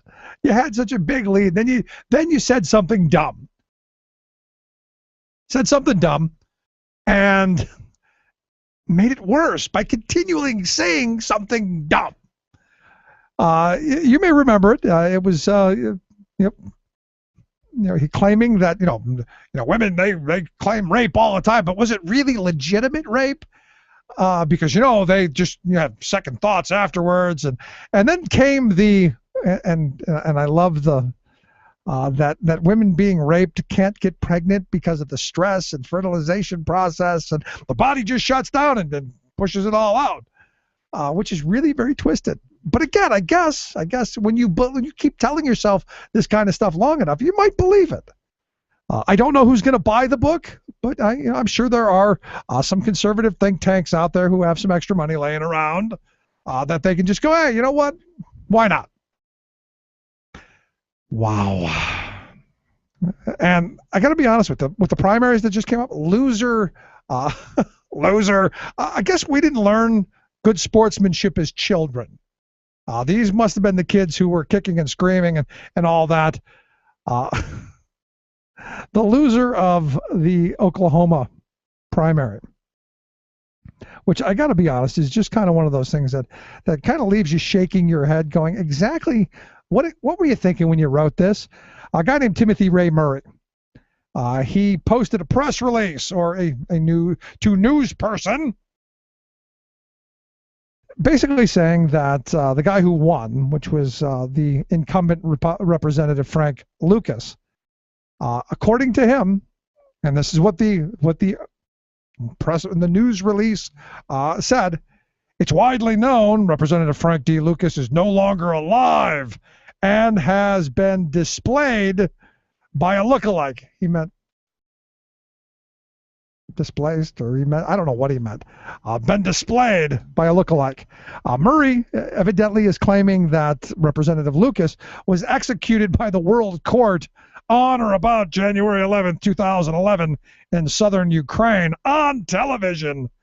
They were depicted as being executed by hanging by the neck, about the neck until death on a white stage in front of witnesses. He's claiming, and you can't make this up, he belongs in the Republican Party as far as I'm concerned. He claims that while it is possible to use lookalike artificial and man-made replacements, such replacements are not human, and therefore they can't serve in office. So he's basically saying it's a robot. This representative was killed back in 2011, and he's been replaced by a cyborg, by a body double, a robot. And he wants all of the votes that he didn't get to be given to him. I can't make this up. I'm sorry. Almost as much as I can't make up the Tony Soprano of Central Pennsylvania, newly minted State Senator Scott Wagner, who makes all of his money milking the taxpayers. I can't make that up and then have him turn around and say, well, we can't use less than $100 to collect these union members do. I mean, really stop and think about how just insane that is. But it is the Republican Party, right? And insanity seems to be right in the DNA. Either that or perversion or repression. Look, the thing is, and this is what I've said for a long time, I'm in favor of same-sex marriage. I'm in favor of people coming out of the closet if that's their lifestyle. Do whatever it is you do. Be true to yourself. All in favor of it. Because I don't want repressed people who do bizarre stuff. I want people who are comfortable in their skin doing what they do. But I look at this guy in Michigan who's running for a state house position. His name is Jordan Haskins. Evidently, he's had some mild, a number of felonies and a bunch of arrests and did a whole bunch of time in jail. 24-year-old guy claiming everything that he did in the past was youthful indiscretion. He's 24. But this is kind of twisted. He's done time in 2 different states, prison systems, and he wants to run for state house, which evidently in Michigan is perfectly legal. It doesn't matter. You could be as long as you're not in jail, you can, I guess, run. And I gotta wonder if you're in jail if you have to run. His thing is kind of weird though, and it's for me to say something's weird is saying something, because I think whatever you do to make you happy and get you through the day, God bless you. This is a bit weird. This is a touch twisted. he has this fetish of breaking into people's cars, either on private property or on public property. He then disconnects the ignition wires and, trying to start the engine. And anybody who's ever tried to hotwire a car, not that I have, not that I have illegally, I've seen it done legally. But there's some sparking and some puttering. Evidently, he was into this a lot, and I'm trying to go about this very gently because this is kind of weird to me. Evidently, in both Michigan and in North Carolina, he's been arrested, convicted, and jailed for breaking into people's cars and trying to do this starting thing he does. And evidently, there's a name for this fetish.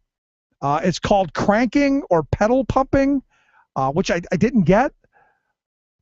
But evidently, he has this fetish.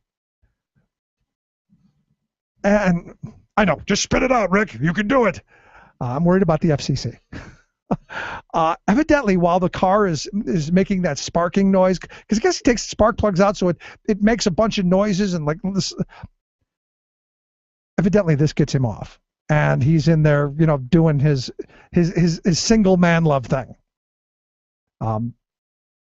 Evidently, he stole a police cruiser and was joyriding in the police cruiser in the parking lot while gratifying himself behind the wheel of the cruiser. And evidently, this is his fetish. And according to what I found online, cranking or pedal pumping, as it's called, people with this particular fetish derive sexual satisfaction from watching a man or a woman who they desire struggle to start a stalled car. And I'm going, did I miss something? Evidently, the act of cranking the engine and someone pumping the pedal is something that gets them.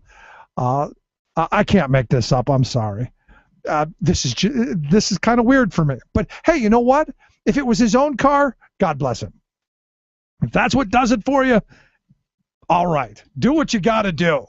I'm in that view. I'm kind of libertarian. Just don't go breaking into my car doing it. It's bad enough that you're gonna rip the wires out of my steering column, but then you're gonna leave a mess for me to have to clean up? No, stop. Get your own car, do it.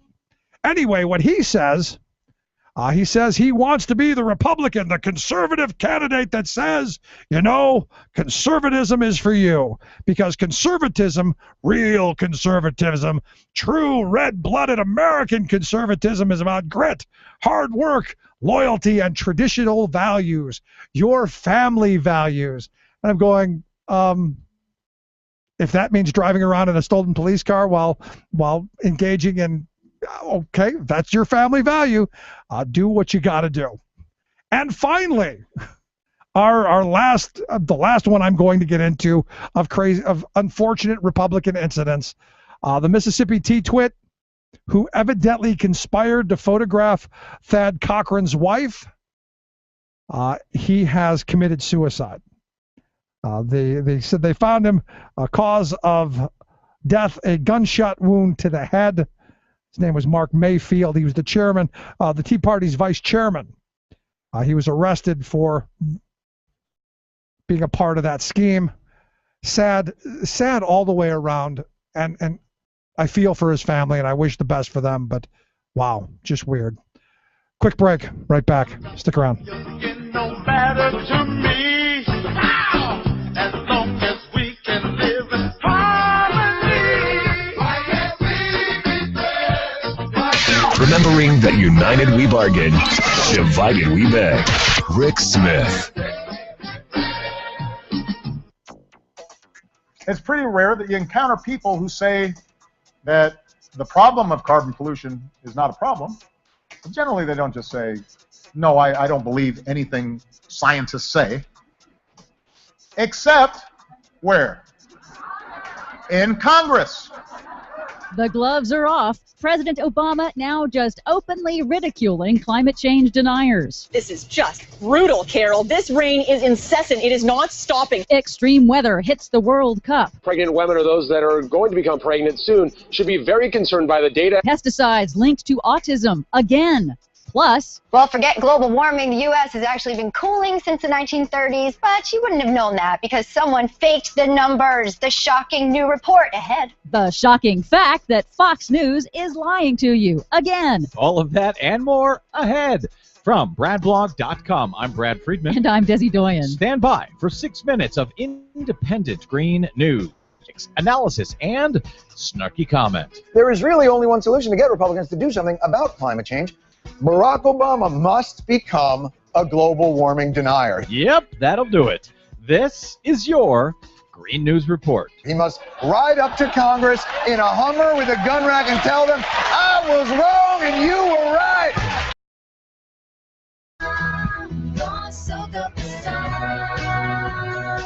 Okay, Desi Doyen, well, it looks like you have got some splaining to do.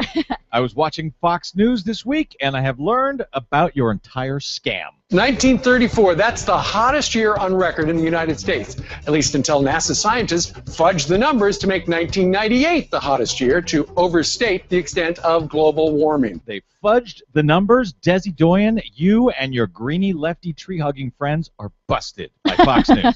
Fortunately, Fox News is completely wrong. They can't seem to get anything right. Now, the blogger that they're quoting is a birther whose work is so shoddy that even prominent climate change deniers are criticizing it. The numbers are the numbers, Desi Doyen. NASA has fudged them. No, they didn't. All they did was reanalyze their data, like scientists do, to take into account the way the data has been gathered differently over the last 90 years. For example, temperatures used to be recorded in the afternoon. Now they're recorded in the morning. So the data was adjusted to take that into account. And they published their data for peer review, which is something that the deniers never do. Yeah, well, some guy using an alias on the internet says they fudged them, and that was good enough for Fox News. It's good enough for me. What other fudging do you have for us today, Desi? Well, now President Obama is just openly ridiculing climate change deniers and their friends in Congress. And then most recently, they ducked the question. They said, hey, I'm not a scientist, which really translates into, I accept that man-made climate change is real, but if I say so out loud, I will be run out of town by a bunch of fringe elements that think climate science is a liberal plot, so I'm going to just pretend like, I don't know, I can't read. Actually, what he means there is that these Congress people will be run out of town by the Koch brothers and their millions who will challenge them in primaries. He was speaking at the annual gathering of the League of Conservation Voters this week, and he's calling for a generational project to cut carbon dioxide emissions and prepare the economy for the coming impacts of climate change. The real test, of course, will be what he does or doesn't do concerning the Keystone XL pipeline. In other news, yet another study concludes that the class of pesticides suspected of causing the massive decline of honeybees in the Northern Hemisphere is also killing a wide variety of other organisms important to food production. The worldwide integrated assessment found the evidence is unequivocal that neonicotinoid pesticides, the most widely used pesticides in the world, accumulate and persist in the soil, impacting entire ecosystems, killing beneficial organisms that are important to the world food supply. Meanwhile, another study further confirms the link between autism and pesticide exposure during pregnancy. Researchers at the University of California at Davis found moms living within a mile of crops treated with 3 common classes of pesticides during pregnancy have a 2/3 increased risk of having babies with autism or developmental delay. 2/3 increased risk? Yes. Wow. They say more research is needed to establish a direct causal link, but they also said, quote, pesticides are one of the toxicants that appear to have the strongest association with autism. Finally, just as happened with the Olympics, extreme weather is complicating World Cup soccer. Nearly 3 inches of rain have fallen so far, making this the rainiest day in Recife. Torrential rains forced soccer fans to abandon their cars and wade through miles of flooded streets to reach the stadium where the U.S. played a match against Germany. June is normally a dry month in Brazil, but in just 6 hours, this storm broke the record for the rainiest day in the host city. Climate scientists have predicted for decades that global warming will bring an increase in extreme weather events. Warm weather and not enough snow during the Winter Olympics, and wet weather during the dry season for the World Cup. That's right. This is all working out just great.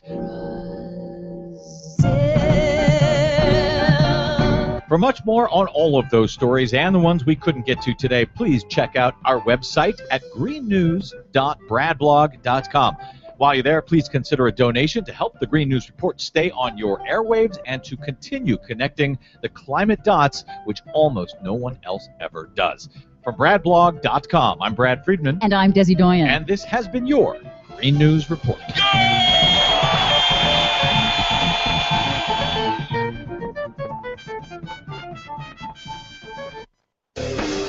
Where family values are more than slogans.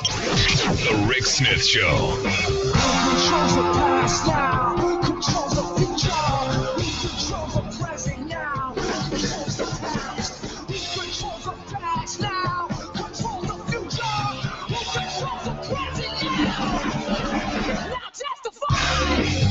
Welcome back to the Rick Smith Show. Check out the website, thericksmithshow.com. Questions, comments, something on your mind, you can email me, Rick, at thericksmithshow.com. So, yesterday, the big decision by the Supreme Court on the buffer zones, and I got a bunch of emails from people going, no, they didn't actually lock arms in front of women's clinics. Yes, they did. I remember it as a younger man back in the 80s.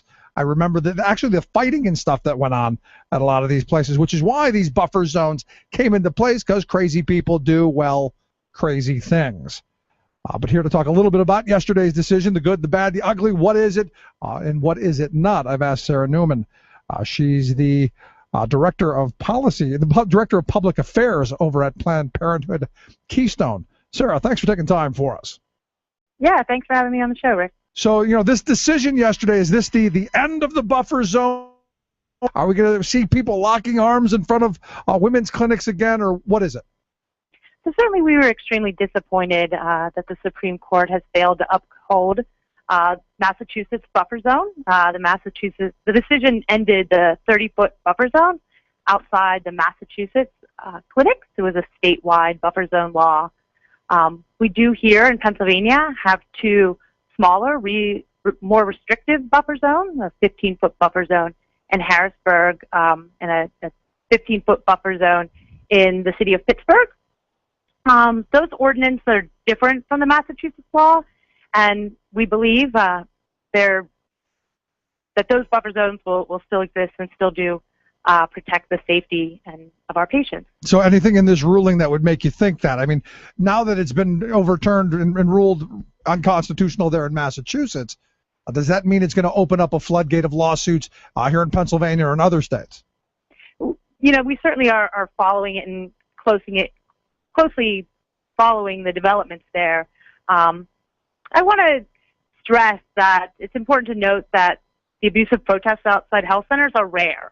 But when they do happen, they can be quite frightening and dangerous for women who are coming to get the health services that they need. Well, as I talked about last night on the program, I remember my only run-ins with women's health centers were back in the 80s when I was in college. And a lot of the girls I went to school with, a lot of the women I went to school with, that's where they went to get birth control and other health-related needs, because we didn't have health insurance in college. You didn't go to a doctor there, so you went to one of these clinics that were in one of the cities nearby.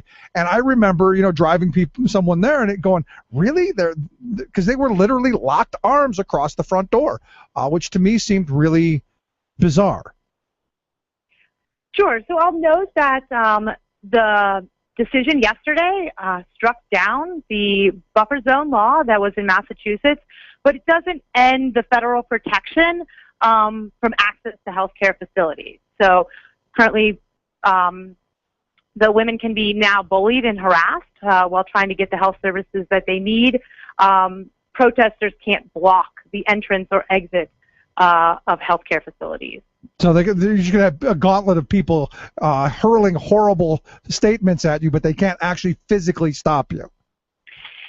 Exactly. And though I will say again, that is a rare occurrence, it does happen. And when it does happen, it's terrifying for women who are just coming to get, as you said, the birth control and the wellness exams that they need. Because, I'm of the mindset, now look, I grew up in a housing project on the west side of Cleveland, so my default is always to smack somebody.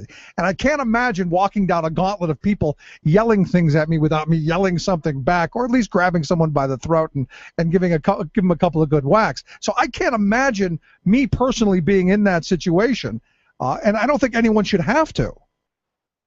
No, absolutely not. Women should be able to make medical decisions without the judgment from strangers and abusive and physically threatened from protesters. And the other part of this for me is if you're, and this is where because I have a few people that I know who do go and hold signs and do protest and all this stuff because they claim to be pro-life. Even though they seem to be all in favor of bombing people, which I'm still trying to figure out. But, I've had these conversations. I said, well, instead of trying to criminalize it, why not try and make it, A, rare so we get people access to education and birth control, and B, why not try and have jobs and policies, good family values kind of policies like paid leave so women can stay home and maternity leave and all that. Why not do those things to encourage people to have children instead of under the threat of prison criminalizing things? Sure. We've been excited to work with some members of the state legislature on a package of bills called the Agenda for Women's Health, which makes some of those real changes to really digs at the poverty levels for women in Pennsylvania and the pay equity disparities that exist out there, so that women, when they're ready, can make the decision to start their family and feel confident that they have the economic and community support to do so. Yeah, and not just women, I mean men as well. I mean, I'm in favor of if you're talking true family values, family leave, maternity leave should be for both the woman and the man, because, I was fortunate. I was able to take 7-8 weeks off when each of our children were born to welcome them in the world and the whole adjustment process and all of that. And I would like to see that for every family. In fact, longer than 7 or 8 weeks. If I could have afforded it, I'd have taken the whole 12. But I would like to see that for all families. Yeah, absolutely. There's so many different family makeups here in Pennsylvania and across the country, but it is important that children be raised and be supported, especially in those early years, by everyone in their family. Yeah, I always find it interesting that the people who tell me and are loudest about telling me that they're pro-family and family values and all of this stuff are the first ones to vote against things that are really family friendly. Like paid maternity leave, like paid family leave, like a minimum wage for workers so that they can support their families. All of those things just seems to me very odd that people who wear the family values thing on their sleeve are not the champions of those things.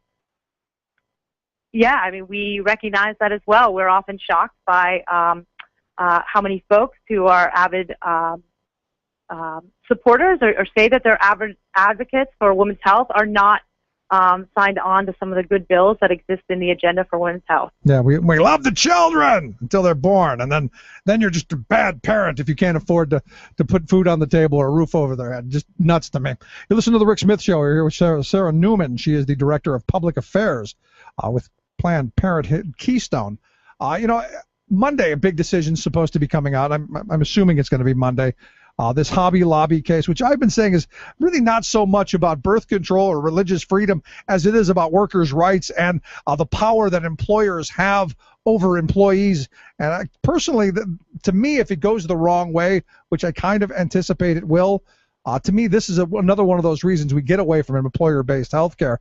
But I wanted to get your thoughts on one, the suit, and two, what outcome you think is going to maybe happen on Monday. Yeah, I mean, it would be hard for me to gauge what the outcome can be. I mean, absolutely, I hope that the Supreme Court upheld a woman's decision to choose birth control should be between her and her doctor. Her boss shouldn't be involved. And so, I hope that they uphold the benefit that was in the Affordable Care Act that really gave women access to birth control, which is a preventative health care for women. And 99% of sexually active women use birth control at some point in their lives and should have access to it, the same as they have access to other preventative health care under employer-sponsored insurance. One of the things I was reading the other day said, it's not a big deal, this Hobby Lobby case, because they're not only objecting to, I think, 3 or 4 of the forms of birth control. So it's not all birth control because it's just these 3 or 4 things. And I'm going, but why should they have any say in any of the things? Yeah, it would absolutely open the door for far-reaching consequences that would affect millions of Americans, not just women. If bosses at for-profit corporations can deny their employees coverage of vital medical procedures, based solely on their personal religious beliefs, Yeah, I mean, what could come next? Yeah, I mean, honestly, and one of the things that frightens me is I just talked to a guy the other day from SPIA, the space engineer people that work for Boeing, and he was saying one of the companies that they represent was actually self-insured. So they had all of their employees' records, and what they were doing is they were going through, and anytime somebody, a relative was, like a wife or a child, was being diagnosed with like cancer or something, they were laying them off to lower their health care costs. And, you know, I'm looking at this, you know, this birth control thing going, are we going to see at some point in the future cases where, oh, well, so-and-so stopping taking birth control, we're going to get rid of her because maybe she's going to start having children soon, and we'll push that off. I mean, I guess my mind just goes further down the road than most, but I see all of these possibilities and none of them good. Yeah, I just think it's unbelievable that we're here in 2014 and there's still a fight going on about whether women should have access to birth control. And whether some stodgy old guy who owns a company is going to be the one who's, oh, okay, this is an acceptable one for you, honey. Right. Women don't need their bosses telling them what medical decisions they should make. Yeah, it's insane. So, but you know, in looking at Monday, is there a contingent plan? Is there something in place that you guys are looking for that, you know, possibly is going to maybe gauge where you go in the event that this decision goes the wrong way?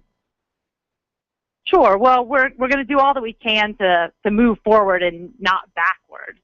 We believe that the decision to use birth control should be a woman's personal decision. We here at Planned Parenthood provide birth control. We provide birth control to women who have insurance. We provide birth control to women who don't have insurance.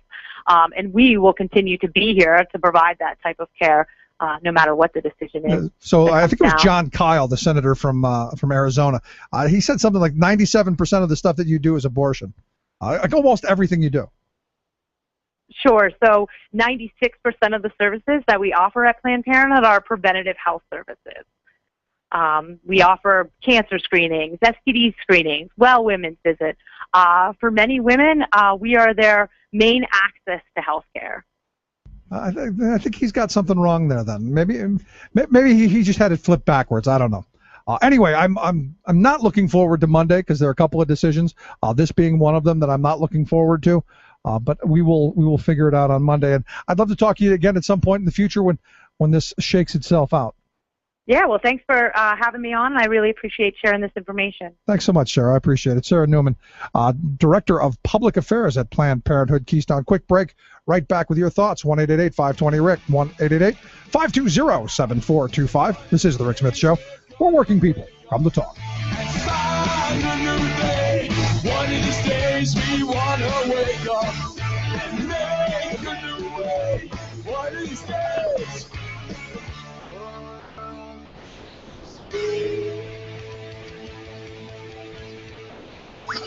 The Rick Smith Show, changing America for the better. The gabillionaire Koch brothers feel entitled to occupy the people's elections, barging in with sacks full of corporate cash. So, how would the brothers feel if people barged into their political affairs? To find out, a few citizens recently paid a visit to Koch Company's public sector, the grandiose name the brothers give to their Washington, D.C. lobbying headquarters. From there, a covey of high-dollar, coke-headed sapsucker lobbyists flits all around town trying to get lawmakers to take away our Social Security, Medicare, minimum wage, etc., while also making sure that the two free enterprise proselytizers keep getting their billion-dollar-a-year package of government subsidies. So, some commoners came calling on the Kochs. Okay, it was more than some, more like 600. They're affiliated with National People's Action, a scrappy grassroots network of farmers, workers, clergy, retirees, environmentalists, students, and just plain folks. The visitors occupied the grand lobby of the lobbyist building, forming a picture-perfect contrast between the powers that be and the powers that ought to be. First, a couple of ministers in the NPA group called on the Kochs to repent their narcissistic political push to pervert our democracy into their privatized plutocracy. Then, several of the out-of-towners gave personal testimony about the real-life impacts that the Kochs' extremist ideological agenda is having. Patricia Fuller, for example, told of struggling to make it on Michigan's $7.40 an hour minimum wage, then asked why the billionaires would spend millions to knock it even lower. Or, as Charles Koch advocates, eliminating America's wage floor entirely. This is Jim Hightower saying, of course, the visitors were tossed out. But their point was made. It's time to toss these corporate oligarchs out of the people's business. Hightower's commentaries are brought to you by the Hightower Lowdown, the monthly newsletter with Hightower's populist take on what the powers that be are up to. Find out more at hightowerlowdown.org.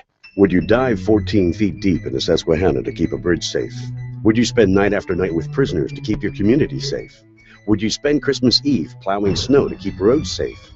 AFSCME members do. Men and women who choose to serve in public service.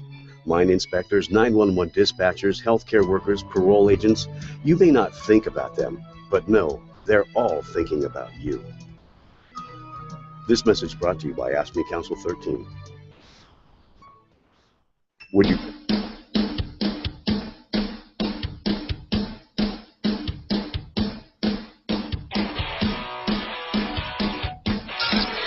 Waving the flag of freedom for people, not corporations. Rick Smith.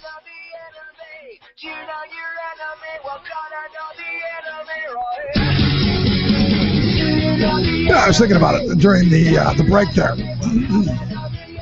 You know, a quick way of clearing your way through a crowd, if they're not going to give you the buffer zone, the quickest way to clear through the crowd, howitzer. Yeah. I know where to get one. Evidently, there was the Oklahoma full auto shoot and trade show. They had a 105 millimeter howitzer there. It was fired, yes. In fact, the guy who, the owner of Fast Machine Gun Shoot, a guy named Mike Friend, he said, you know, everything they do is on the safety end. As far as we drill every one of our shooters before the whole thing begins, about 30, 45 minutes. So you get like 30 minutes to figure out how you're going to shoot this stuff. That's enough, right? That's right. Evidently, they fired off the 105 millimeter howitzer, and the shell went a little off, just a little off, about 3 miles off. Crashed through a home owned by Gene Kelly and his wife, who were in another room at the time when the shell, I guess, hit a couple of trees and went through their ceiling. And that's one way of clearing the path.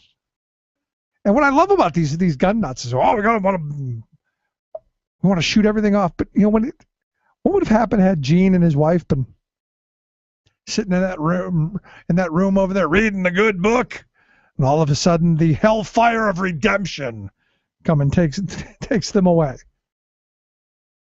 Oh, sorry, I didn't mean it. Oops. Wow. Also today, the folks at Greenpeace, the Electronic Frontier Foundation, and the political organization conservative leanings, the 10th Amendment Center, they put together some money and they blew up a blimp, 135-foot-long blimp with a big sign, NSA illegal spying below, and they flew it over the National Security Agency's data center there in Utah, just outside of Salt Lake City, pointing out the fact that all of the illegal data collection going on there, and they say they're going to do it again. There's a whole campaign going on to bring people aware. They have a report card on legislators on where they stand on illegal spying. They also released a website. They popped that up, standagainstspying.org, the website. We're going to try and get a couple of people to talk about this because, you know, I'm concerned about privacy as much as anyone. And this is one of those issues, to me, is nonpartisan. This is not right, left. This is not center. This is not cuckoo bird to either side. This is actually a concern of all of us. And for me, we had better right now start putting the foot down because, well, they get too far ahead of us on this, it doesn't go back. Once you open the door, once you let the genie out of the bottle, not going back. If you missed any portion of the program, thericksmithshow.com. That's where you go to get the podcast, the Rick Smith Show app on your smartphone. Quick break, right back. Stick around. You're listening to the Rick Smith Show.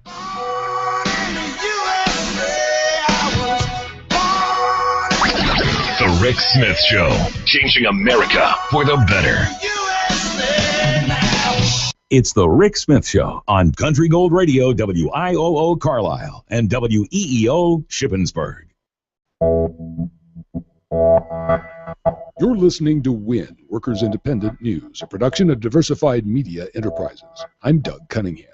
It's very important that all the unions get together and we deliver a strong message to the legislature to let them know how important it is to pass a balanced, responsible budget. The New Jersey Education Association's Brian Volz. New Jersey unions vow to continue their legal battle to get pensions properly funded as Democrats in the state legislature try to add revenue for public pensions to the state budget. On Wednesday, New Jersey Superior Court Judge Mary C. Jacobson ruled that Governor Chris Christie can legally cut payments to the state pensions by about $900 billion this year, but the judge let the union's legal challenge to Christie's planned pension payment cuts next year stand. After the ruling, Communications Workers of America New Jersey Director Hetty Rosenstein told reporters the unions will keep fighting the legal battle for worker pensions. Hundreds of thousands of people in New Jersey, and not only active employees, people who are already retired, like my 90-year-old mother, are dependent upon this pension. Democrats in the New Jersey legislature are moving to raise additional revenue to pay for the pension payments, including a 15% one-year surcharge on the business tax. Rosenstein says that Christie's own budget policies, including corporate tax cuts, contributed to budget pressures that he says led to the cut in this year's pension payments. Doesn't increase taxes on the wealthy.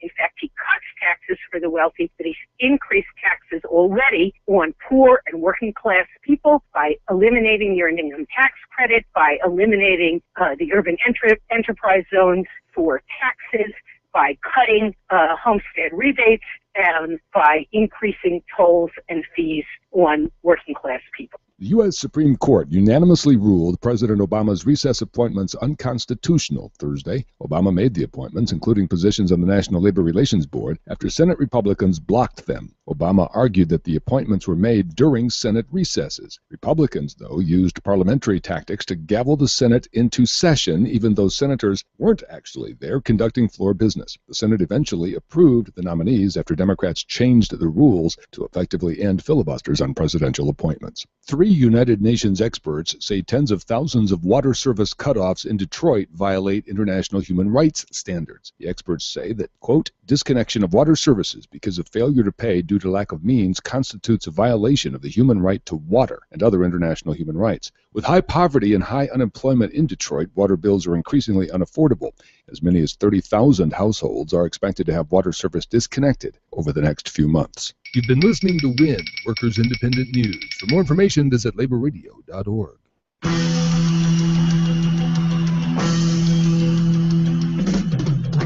Monday morning feels so bad.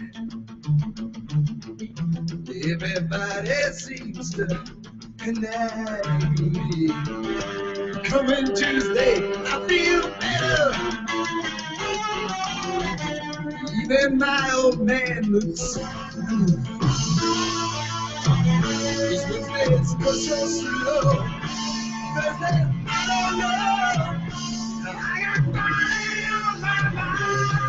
Oh, yes, Friday. And thank goodness for the day of Friday. Thank goodness after the week I've had. Thank goodness for the end of the week. And, you know, you look at the week that we've had here in Pennsylvania, the American Society of Civil Engineers came through town on Wednesday issuing their 2014 report card for Pennsylvania's infrastructure.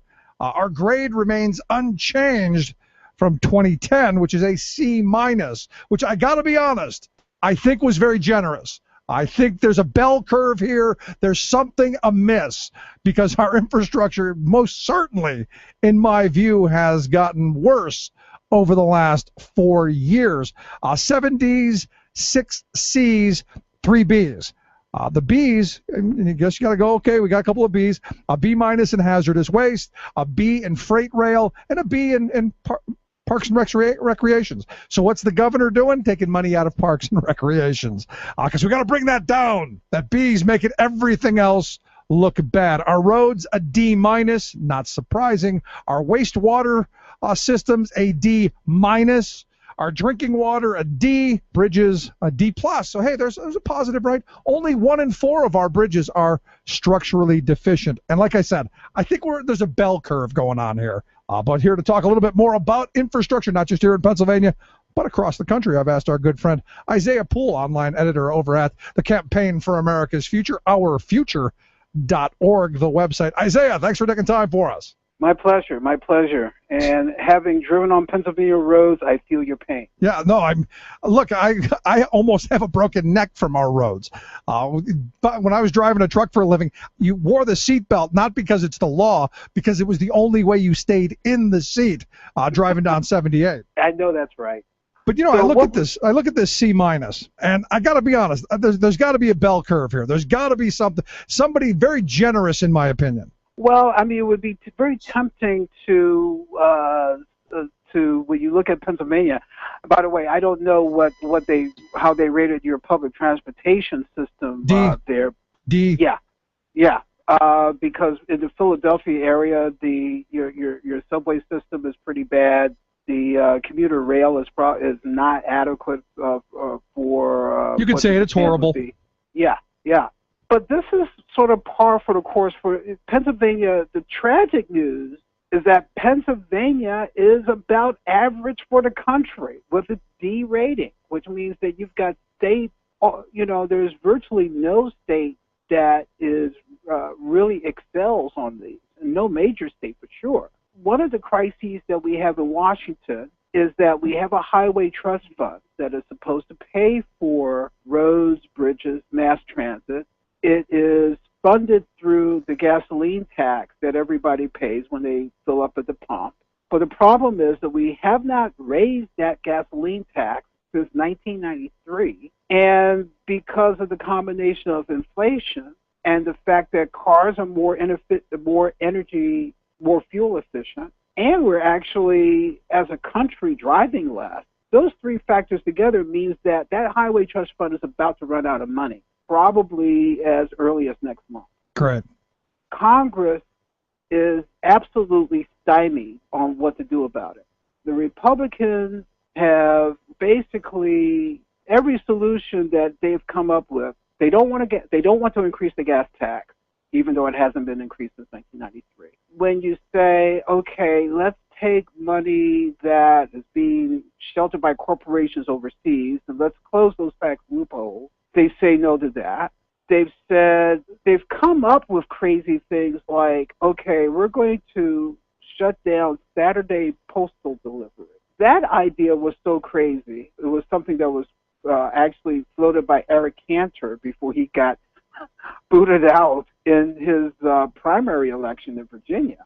But he and a couple of other Republican leaders in the House put forth the Saturday delivery thing. If we cut out post office Saturday delivery, we can take that money and use some of that for highways. Yeah, that's very much their MO. I mean, you look here in Pennsylvania, for instance, they want to steal money from the future earnings off of our pensions to be able to pay for stuff like more handouts to corporations now. So it's very much the MO while screaming, oh, you're stealing from our children.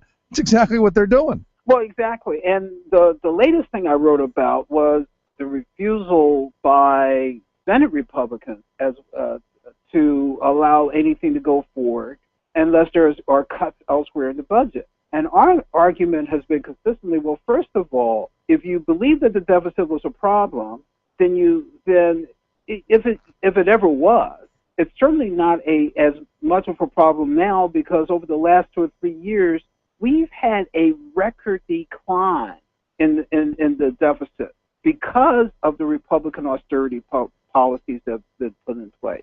So we actually have some headroom to actually spend additional money on things that we critically need, like decent roads. Well, I mean, what they've been doing, though, Isaiah, and look, I'm not a big fan of austerity, and I'm not going to give them the credit for dropping the deficit down when it means that we've got roads and bridges and education and all of the things that are lacking that are going to cost us a significant more larger sum in the future. Okay, sure, for the short term, it did something that we've been wanting to do for a while, but over the long haul, how destructive has it been? Oh, it's been incredibly destructive. I mean, one of the things that is one of the reasons why this week it was announced that the economy shrank during the first 3 months of the year. Yep. It wasn't just weather. It wasn't just some funky short-term things happening with healthcare costs, but it's the fact that the economy went into the first quarter weak to begin with, and that bad weather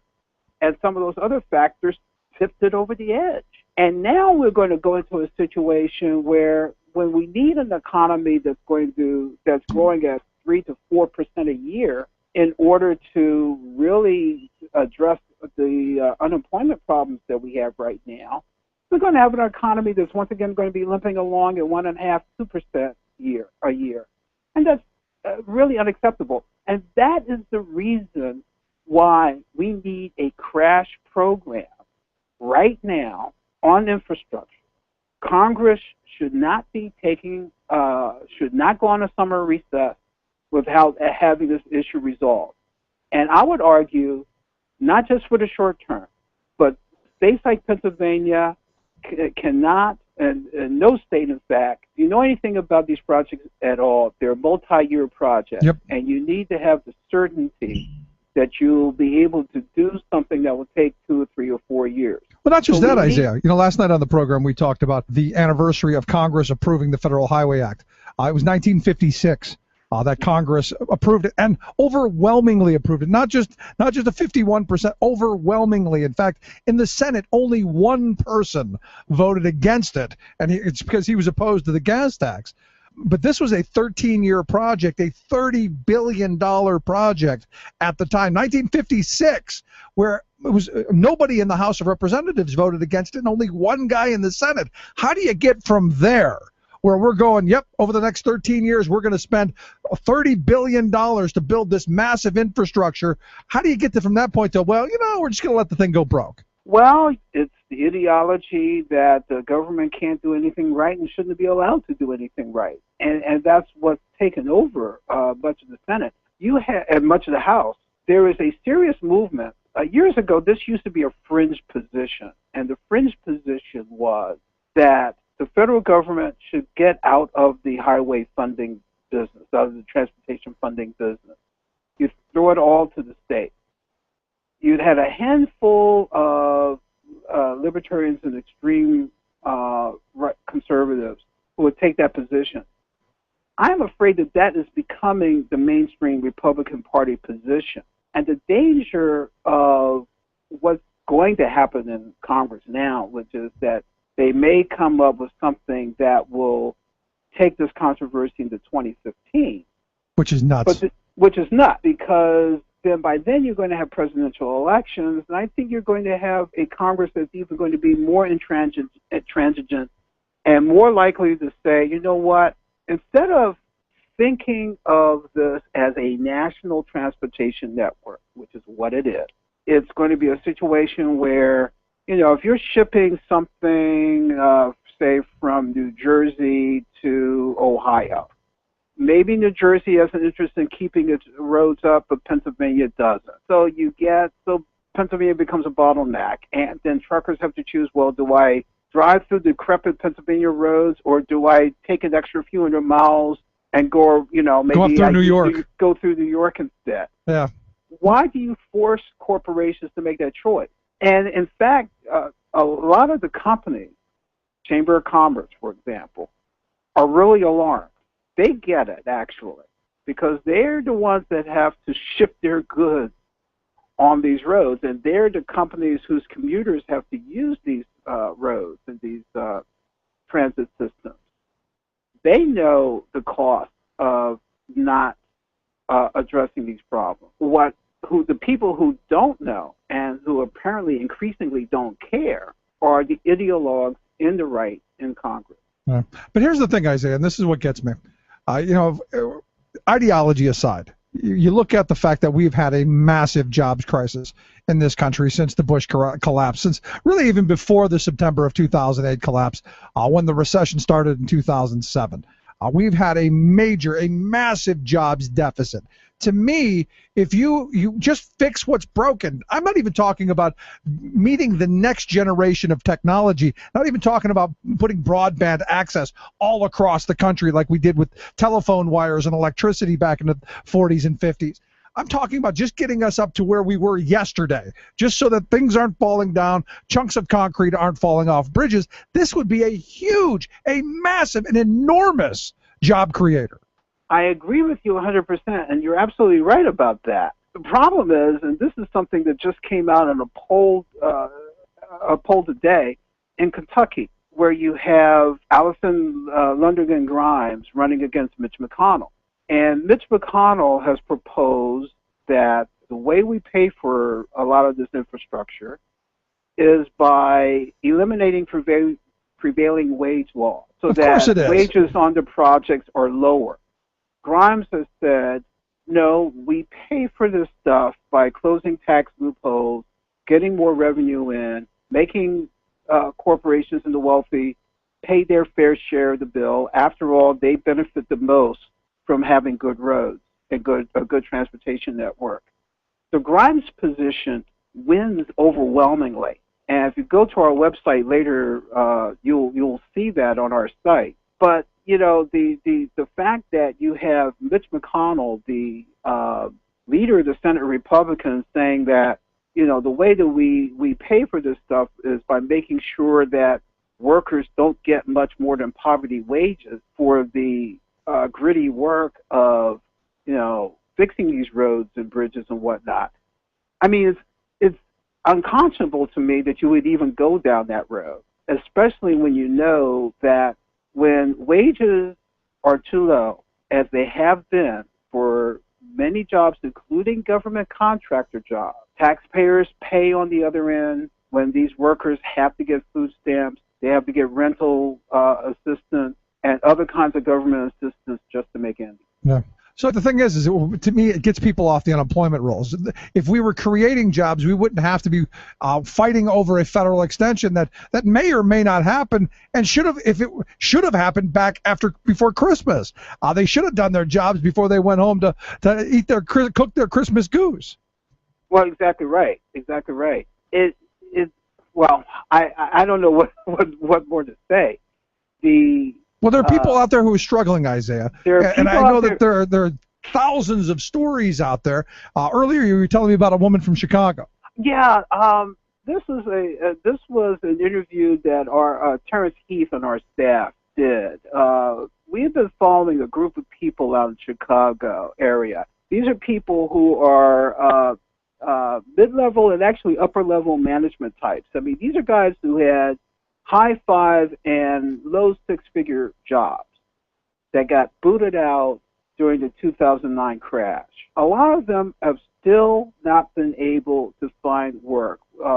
This woman in particular who had been working for, she'd been doing research for a global nonprofit organization. She had that job for 12 years. She lost it. She was able to take advantage of the long-term unemployment extension, which would have kept her going as she looked for work. That was allowed to expire by Congress in December. Right. So now she's had to sell her house, go through her savings, you know, just to pay the basics for her family. And her story is not unique. I mean, there are millions of people out there in the same situation. Well, exactly. And the reason why we tell these stories is because there continues to be this mythology that the long-term unemployed, it's their fault. That, you know, they can, you know, if they really wanted to work, they would get out there, bust their butts, send more resumes. This woman spends 55 hours a week on her job search. She is not in the position to, as some people would say, just take any job that comes along, because the so-called any job that comes along is not going to be offered to her because of the fact that she has been in a high position and she has a lot of experience and she has a lot of knowledge. So nobody's going to give her a $10 an hour job knowing that she is likely to leave that job in a couple of months if Good point. something else comes along. You know, we've got a state senator who loves beating up on workers and especially on the unemployed. And he had some really wonderful quotes on the floor of the state senate. Here's one of my favorites. But there are a couple things required. Number one, you would have to have an alarm clock, and you would have to be able to get out of bed. You would be able to have to pass a drug test, and you would have to have some work ethic. You know, you'd have to get out of bed and not be a drug addict or a loser. That's our state senator. That's his opinion of unemployed folks, much like the woman that you're talking about. Well, but these are people, you talk about the state senator there who is absolutely clueless, absolutely out of touch.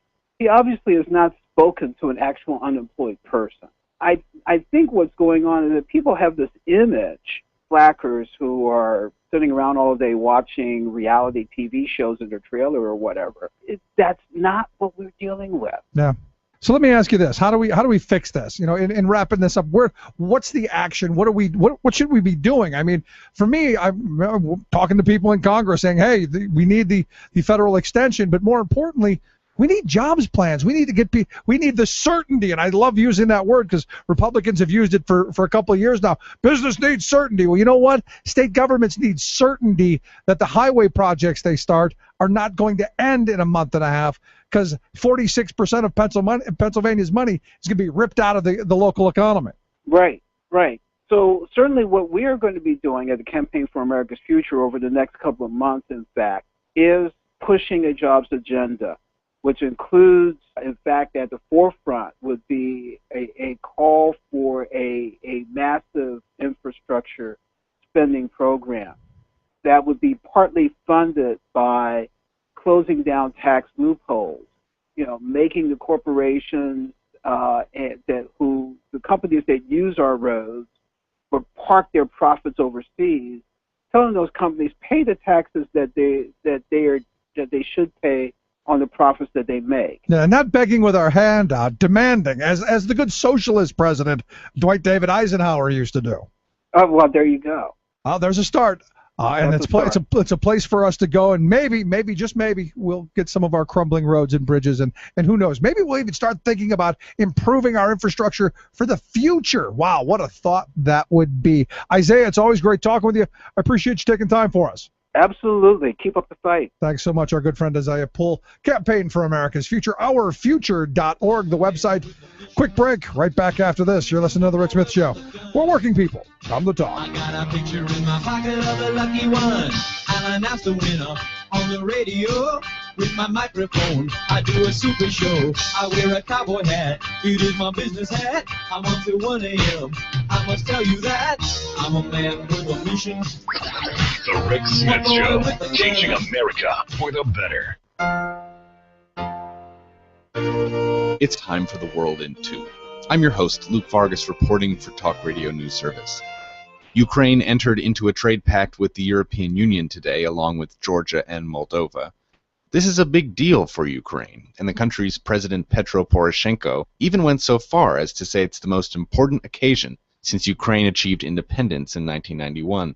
The association agreements, as they're called, are hugely symbolic for Ukraine, since it was the decision by previous President Viktor Yanukovych to back out of signing them in November that sparked the public demonstrations that eventually led to his removal from office. But there are also major concrete benefits that the economic agreements could unlock, including essentially tariff-free access to the EU's market of more than 500 million people. In more EU news, Luxembourg's Jean-Claude Juncker was tapped today to be the next European Commission president. The selection of Juncker, not seen as being a terribly reform-minded leader, particularly riled British Prime Minister David Cameron, who is trying to renegotiate his country's terms of EU membership and satiate an increasingly Eurosceptic population. Cameron reportedly told his European colleagues today that this is a sad day for Europe and one they may, quote, live to regret. And he could be right. The UK is a major contributor to the EU budget, and losing London's political clout would make it more difficult for the EU's common foreign and economic policies to be taken seriously around the world. And the US announces it will not manufacture or otherwise acquire any landmines in the future. And a White House statement said next up is finding a way for the US to join a 1997 UN treaty banning anti-personnel mines altogether. That could be a distant goal since the U.S. is still believed to possess more than 9 million of the weapons, but here's to hoping. For more global news headlines, visit talkradionews.com.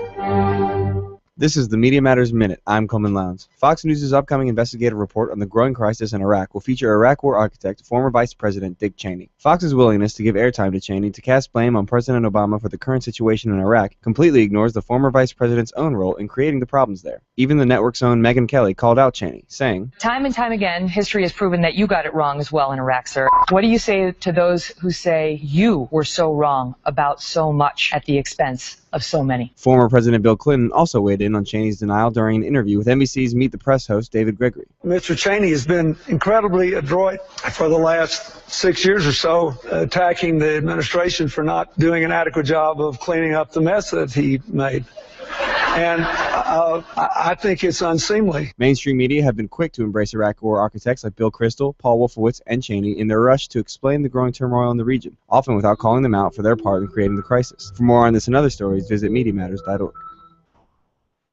Chances are, when you took a shower this morning, an AFSCME member made sure that water was clean. When you drove to work, an AFSCME member maintained the road. When you rode an elevator, an AFSCME member inspected it. I'm David Philman, Executive Director of AFSCME Council 13, the American Federation of State, County, and Municipal Employees. AFSCME members enforce regulations, keep prisoners behind bars, take care of patients, protect the environment, and more. The work isn't glamorous, the salaries aren't high, but AFSCME members serve the public in every aspect of our daily lives. Chances are, you'll never see that AFSCME member working in a sewage plant, diving underwater to repair a bridge, or answering a 911 call. But aren't you glad they do? For more information, visit AFSCME13.org. We are AFSCME.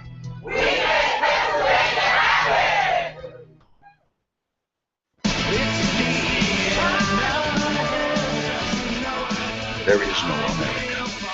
There is no democracy. There is only IBM and ITT and AT&T and DuPont, Dow, Union Carbide, and Exxon. Those are the nations of the world today.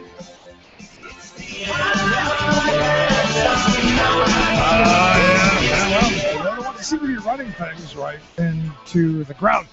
And if you listen to some of the things that we've talked about tonight, I mean the massive tax breaks we've handed out to these big corporations, the fact that we can't get a transportation bill passed, the fact that 1 in 4 of our bridges are structurally deficient, nationwide we're in the same boat. Not surprising. I mean, at some point you've got to call what is, and I don't know. I'm kind of struggling with it. Welcome back to the Rick Smith Show. Check out the website, thericksmithshow.com. A couple more weeks, we're going to be moving our live time to 3 to 6 in the afternoon. I think it's going to give us a little more opportunity to do some things live. When we go to different events, it gives us a chance to do a lot more things live. And right from the start, we're gonna spend a week live here in the studio, and then bang, it's right to the road. We're going to Chicago for the AFSCME convention, their international convention. We'll be there for a couple of days. Then we're going to go to Detroit for the Netroots Nation get together, which will, I guess, will be the end of the week. We'll be there through Saturday, and then back home here for the following August. We got something planned going out to Pittsburgh. Lots of things on the horizon. Lots of things on the agenda, and I'm looking forward to the move. I think it's going to be good for the program. I'm excited for the things that we're going to be doing going forward. Going to be some little mix-ups, little things going on. Just wanted to throw that out there. We're going to be taking the 4th of July holiday off to kind of get things ready for the following week when we're going to be making the big shift. So we're going to take some time there to get things organized. Because me, I'm a prepared freak. Everything has to be in a certain order, and maybe it's some weird psycho disease I've got. In fact, my wife sent me this. My wife and I both evidently suffer from the same brain disorder. We don't like being around people who eat with their mouth open, and evidently there's a mental disorder. And I just thought that, it was bad manners. and something my mother used to, because how many times you'd be at the dinner table and mom would reach across the table and say, eat with your lips closed, and smack you across the back of the head. Mine used to do it quite often. So I don't necessarily know that it's a brain disorder. I just think it's good manners. But just a thought. Anyway, if you missed any of today's program, thericksmithshow.com, that's where you go to get the podcast. In fact, I think we've got about 4 years worth of shows up there at the website. So if you've missed anything we've done, it's all right there. And if you've got a smartphone, take the Rick Smith Show app. Right there with you, wherever you go. There for your convenience, entertainment, enjoyment. We'd love to hear some feedback. Rick at thericksmithshow.com. All kinds of ways to interact with the program. Twitter at Rick Smith Show. Facebook, facebook.com/Rick Smith Show. Lots of things, lots of ways. Excellent opportunities. Hope you're enjoying our coverage of the budget this week. Next week, I don't know that'll be much different. I don't think anyone really knows what's in it until the king, our governor, and the little czars that run the Republican Party unfurl what pain and misery we have for us in store.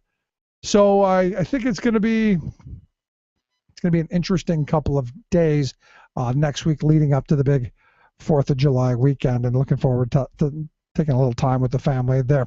Quick break, right back. Stick around. You're listening to The Rick Smith Show. For working people, come to talk. We want the world and we want it now. We're going to take it anyhow. We want the airwaves. Not right wing, just right. The Rick Smith Show.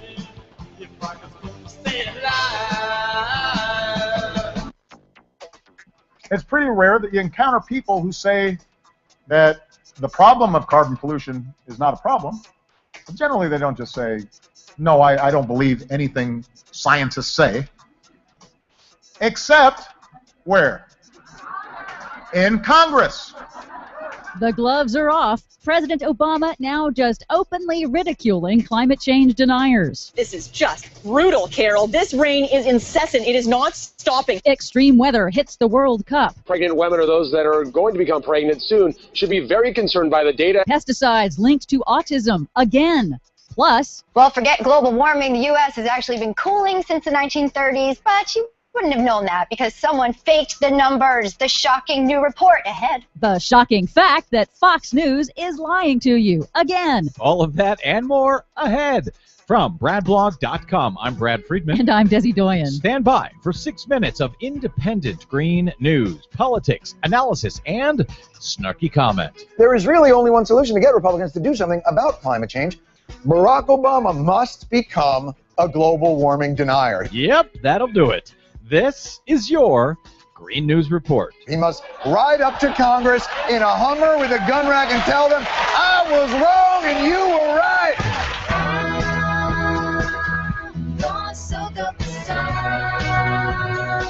Okay, Desi Doyen, well, it looks like you have got some splaining to do. I was watching Fox News this week, and I have learned about your entire scam. 1934, that's the hottest year on record in the United States, at least until NASA scientists fudged the numbers to make 1998 the hottest year to overstate the extent of global warming. They fudged the numbers. Desi Doyen, you and your greeny lefty tree-hugging friends are busted by Fox News. Fortunately, Fox News is completely wrong. They can't seem to get anything right. Now, the blogger that they're quoting is a birther whose work is so shoddy that even prominent climate change deniers are criticizing it. The numbers are the numbers, Desi Doyen. NASA has fudged them. No, they didn't. All they did was reanalyze their data, like scientists do, to take into account the way the data has been gathered differently over the last 90 years. For example, temperatures used to be recorded in the afternoon. Now they're recorded in the morning. So the data was adjusted to take that into account. And they published their data for peer review, which is something that the deniers never do. Yeah, well, some guy using an alias on the internet says they fudged them, and that was good enough for Fox News. It's good enough for me. What other fudging do you have for us today, Desi? Well, now President Obama is just openly ridiculing climate change deniers and their friends in Congress. Then most recently, they ducked the question. They said, hey, I'm not a scientist, which really translates into,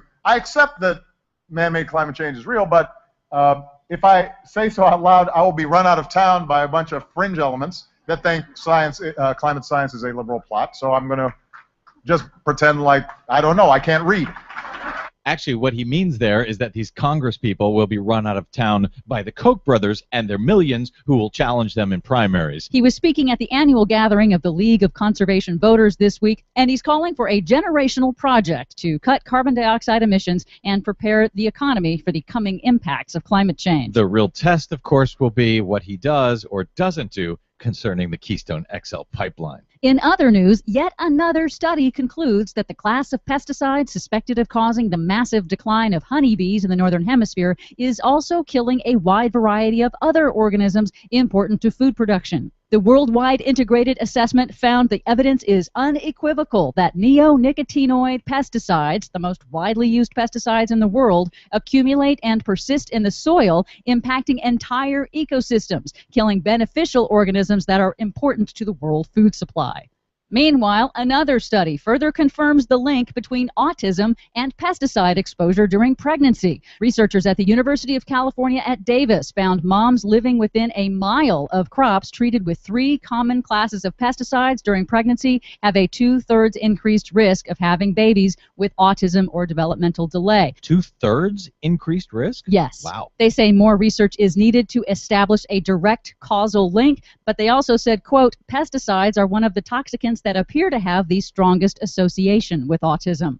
Finally, just as happened with the Olympics, extreme weather is complicating World Cup soccer. Nearly 3 inches of rain have fallen so far, making this the rainiest day in Recife. Torrential rains forced soccer fans to abandon their cars and wade through miles of flooded streets to reach the stadium where the U.S. played a match against Germany. June is normally a dry month in Brazil, but in just 6 hours, this storm broke the record for the rainiest day in the host city. Climate scientists have predicted for decades that global warming will bring an increase in extreme weather events. Warm weather and not enough snow during the Winter Olympics, and wet weather during the dry season for the World Cup. That's right. This is all working out just great. For much more on all of those stories and the ones we couldn't get to today, please check out our website at greennews.bradblog.com. While you're there, please consider a donation to help the Green News Report stay on your airwaves and to continue connecting the climate dots, which almost no one else ever does. From bradblog.com, I'm Brad Friedman. And I'm Desi Doyen. And this has been your Green News Report.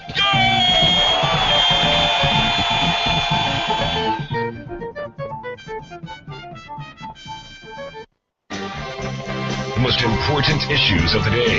This is The Rick Smith Show.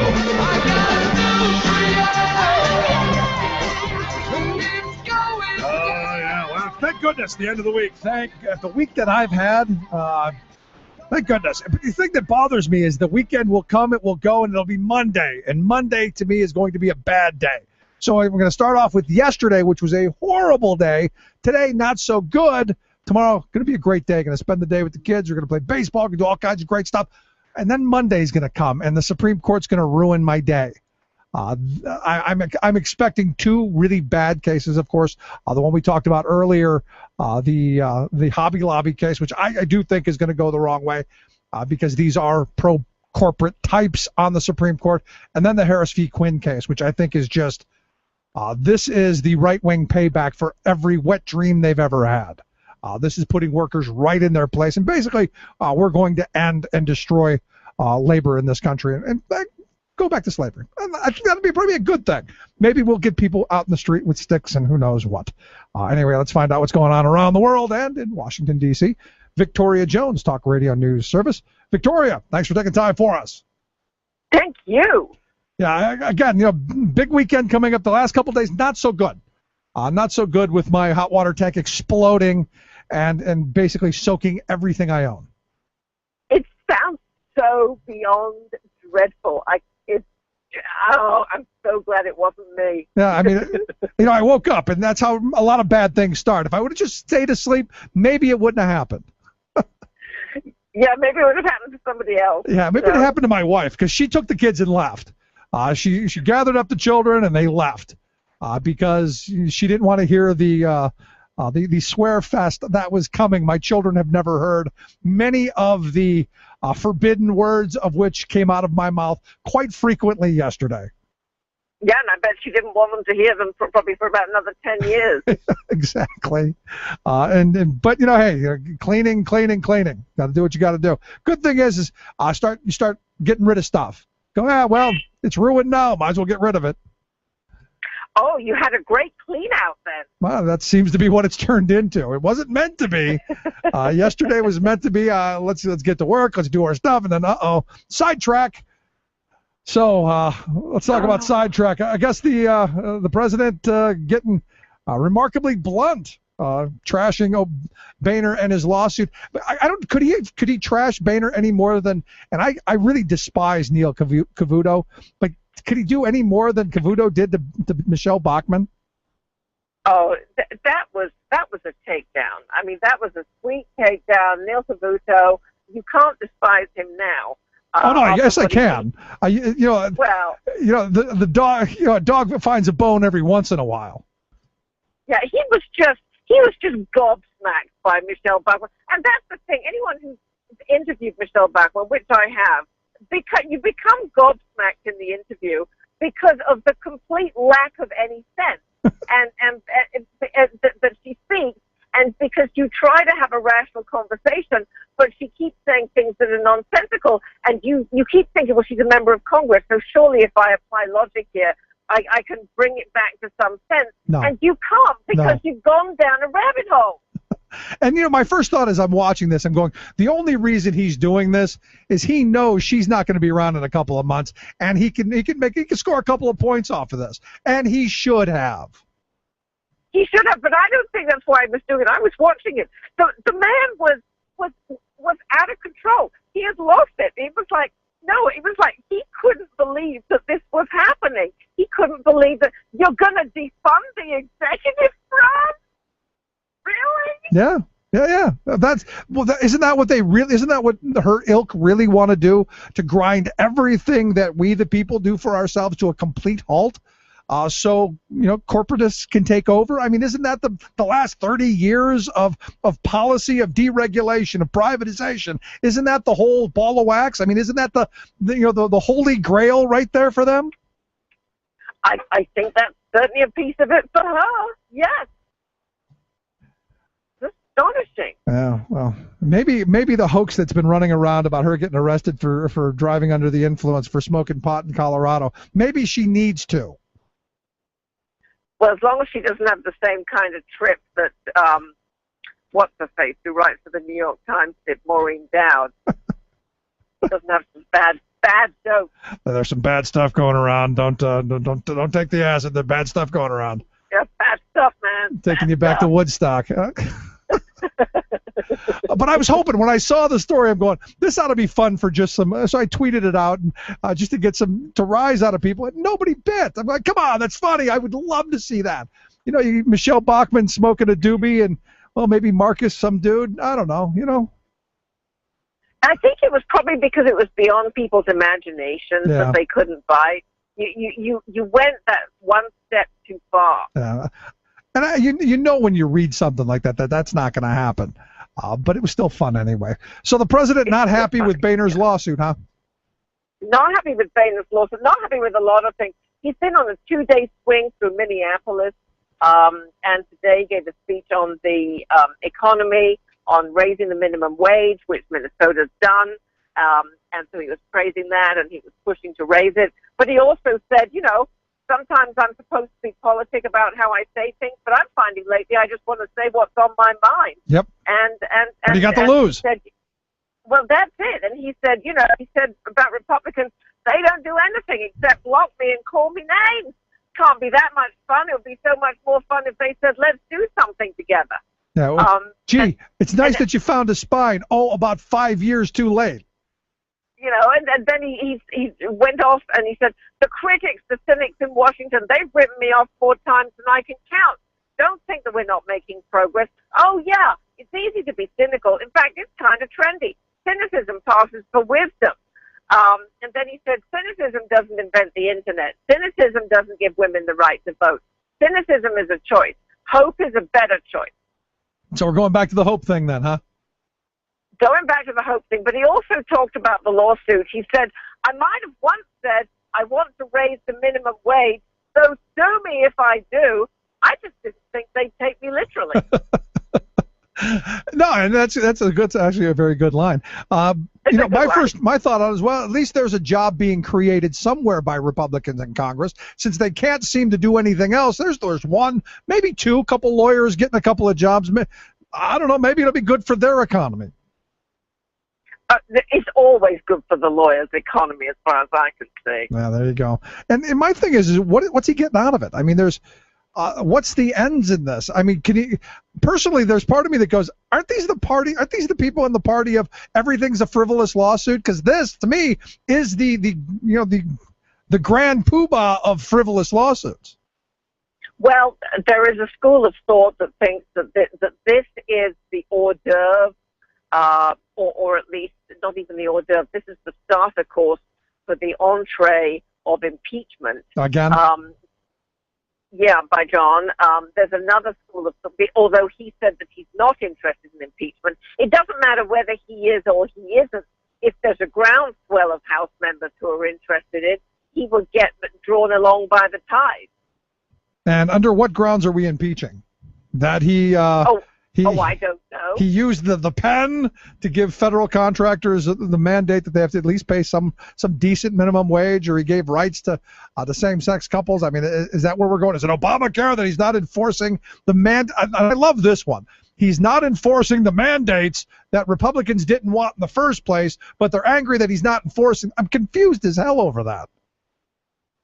Yeah, well, I mean, what was interesting in what Boehner has written so far about this lawsuit is he has not even specified executive actions, let alone what executive actions he's going after Obama for. So it's really vague. Yeah, we're going to keep you guessing. In fact, we're going to make you guess so long that maybe after it's over, we'll tell you what we originally had thought of.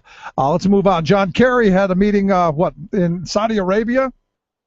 Saudi Arabia, it's getting down to the wire in terms of can Iraq put a new government together. They had elections in April, and they're meeting on Monday to try and put a parliament together. It gets a bit complicated, but basically they've got factions, as we know, and nobody's talking to anybody else, and everybody wants a piece of it. And al-Maliki is supposed to be making deals with the Sunnis and the Kurds, who he's treated like bleep. And or stepping down, which not only the Sunnis and Kurds want him to do, but now some Shiites, which is his own people, are saying, actually, we think he's a bit of a nutter. We'd like him to step down too, and we think he's impossible. So the idea was Kerry would go to Saudi Arabia, meet with King Abdullah, and get him to put some pressure on the Sunnis to form a multi-sect government in Iraq. Well, this happened the same day that the most influential Shiite cleric in Iraq called on the country's leaders to form a prime minister by Tuesday. But he said it in such a way that it made it kind of clear that he doesn't want al-Maliki, which puts a bit of pressure on. Meantime, I know this is very convoluted, but this is a fun piece of it. King Abdullah is on record, according to a WikiLeaks cable, as saying of al-Maliki to John Brennan, the CIA director, in a March 2009 meeting before he was the CIA director, I don't trust this man, Maliki. He is an Iranian agent. Interesting. Yeah, which is really, I mean, I don't know whether he is or I don't think he is, but it just tells you how disdainful King Abdullah feels about Nouri al-Maliki, the Iraqi prime minister. So there's supposed to be a big meeting on Monday of the parliament to try and get things going. And I don't know whether they're going to be able to get anything going, because so far Maliki's saying, no, I'm not compromising. Well, I don't need to compromise. And no, blah, blah, blah, blah. It sounds like the Shiite has hit the fan. And for me, I say stay the hell out of the whole area. Well, we've got armed drones flying over Baghdad today. Yeah, I know. And I still say stay out of the area. They don't want us there. I don't want us there. I don't see any victory. I don't see any positive moves forward. Again, it's a door we shouldn't have opened, and I know we've opened it. But you know what? Throwing more at this, to me, not helping. Victory. This is the Middle East. Exactly. Maybe it was because I had a world history teacher when I was in high school who basically, and I guess it was the time when Iraq and Iran were still at war with each other and all of that stuff, going, this area is going to be like this forever. You're never going to change these. And in fact, I said right when we went into Iraq, the first thing we should do is just break it up into 3 countries, put up big walls around them, and stay where you belong, you Kurds, you Shiites, you Sunnis, stay. Leave each other alone. Yeah, which also wouldn't have worked, but because a lot of people have tried partition, but it would have been, it would have been a plan. It's a plan. It's better than Bush had. It's better than anybody else seemed to have, because we went in there going, hey, it's going to be just like the last time. Don't worry about it. We'll go in. We'll be in and out. It'll be a little suntan, and we'll be here. We are over a decade later. They're going to treat us like liberators. Yeah. In fact, I remember the Dick Cheney clip in '94 of him saying they wouldn't be treating us like liberators. They would view us as occupiers, and no one would be with us. Gee, in '94 he was right. What happened? I'm not quite so sure. Let's move along. I understand that the U.S. announced today they're not going to be buying or making any more landmines. Yes, they did announce that. What fun is that? Well, exactly. And that's exactly what the chairman of the House Armed Services Committee, Republican Buck McEwen, representative, said today. He said President Obama owes our military an explanation for ignoring their advice, all for a Friday morning press release. And he said, now this is fascinating, irresponsible landmine use by other countries has come at a high humanitarian price, but America isn't part of the problem. I would love him to explain to me what responsible use of landmines looks like. I have no, again, but look, a lot of the things that come out of these people's mouths, you go, I don't know what you're talking about, and obviously neither do you. No. I was kind of speechless when I read that, which is why I included it in the stories, because I just thought it was fascinating. I mean, if you remember, you go back to 1997, Princess Diana made getting rid of landmines one of her causes. That's how long this has been controversial. I know. And 2 years ago, we were at the UN Radio Row, and I talked to a guy. It was his job. He was with the UN, and they would go out there, and they were taking landmines out of fields. And he was saying, you'd see these countries where they had dropped these things years ago with kids missing arms and legs and, just all kinds of mayhem. And you go, once you plant them, once you put them somewhere, it's not like you can just go back and pick them up, like bubblegum wrappers. Right. It is what it is. So since we've gotten to that trivial stuff, the really important stuff, got to get to the real important thing.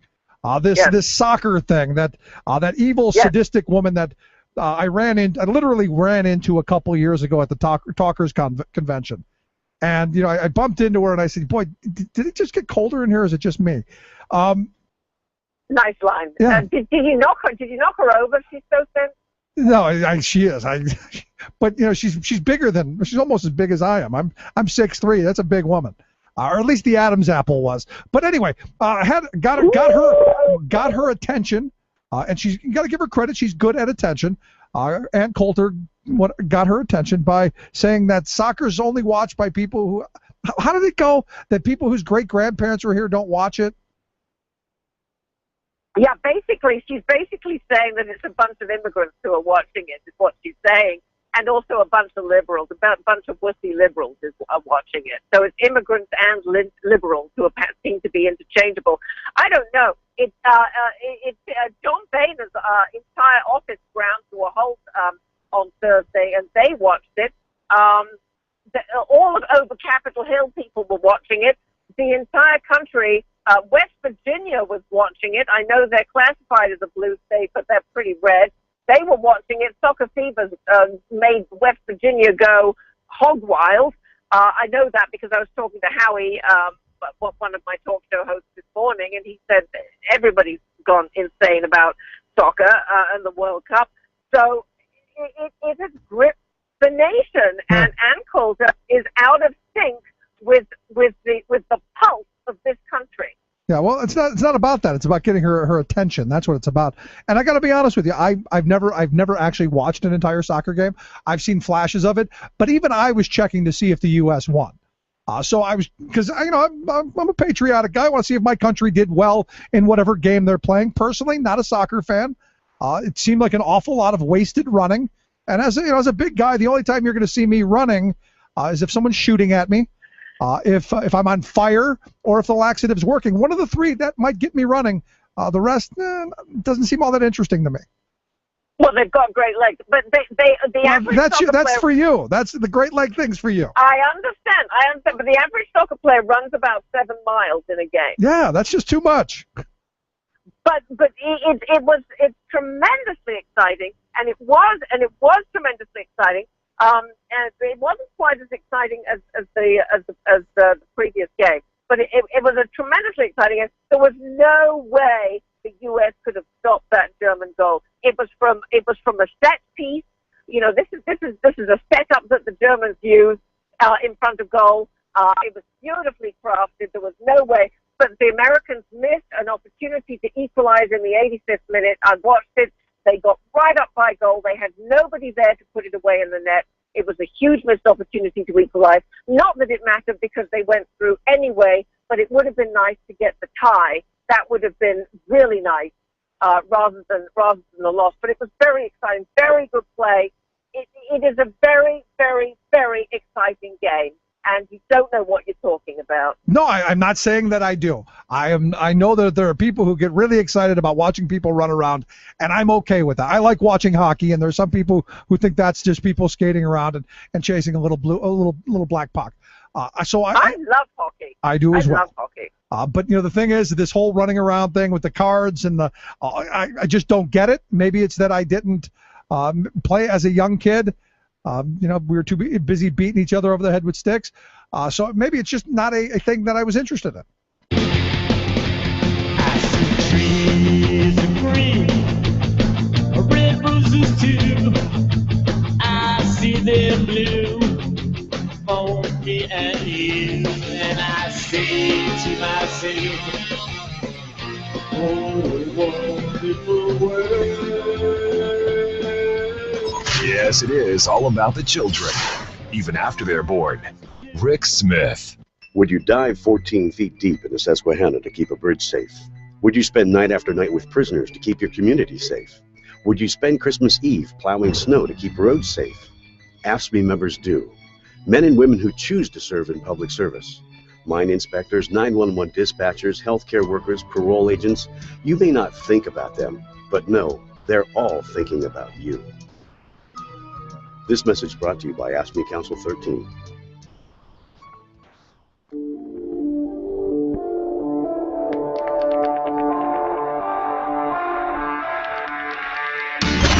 Demanding the super rich to pay their fair share for once. The Rick Smith Show. I got a bad case, I'm turning it up, it's getting cold in here, so fire it up. I got a bad case, I'm turning it up, it's getting cold in here, so somebody fire it up. Wrapping up another day, another information-packed 3 hours of working class experience radio. And I'm telling you, Monday, you got to get on the phones. The next chance you get to get near a phone and you get to call your representative, call, scream, holler, carry on, do what you got to do. Make sure House Bill 1507, Senate Bill 1034 goes nowhere. Make sure you say, look, at the end of the day, ridiculous. What you guys in the General Assembly are doing it's no good. This budget, you got to fund education. Come on. This is ridiculous. You cannot have 4 years of destroying public education in a row. Just can't have it. That's why I say you got to be calling your legislature. You should be outraged at this. Next week we're going to spend a lot of time on education, a lot of time on the budget, leading up to the 4th, and where we go from this. I got to be honest. At some point, got to hold these people accountable. Got to hold them accountable. If you missed any portion of the program, thericksmithshow.com. That's where you go to get the podcast. The Rick Smith Show app on your smartphone. Thanks for being here. We'll see you next time.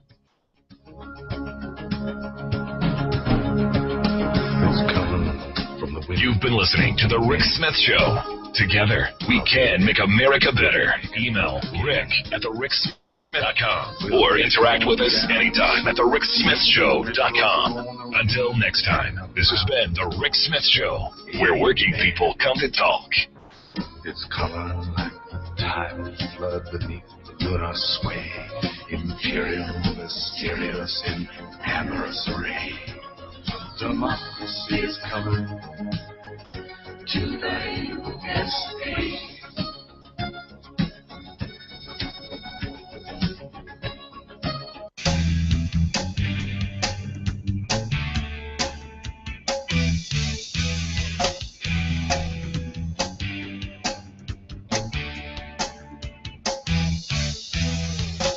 We see the storm out on the horizon.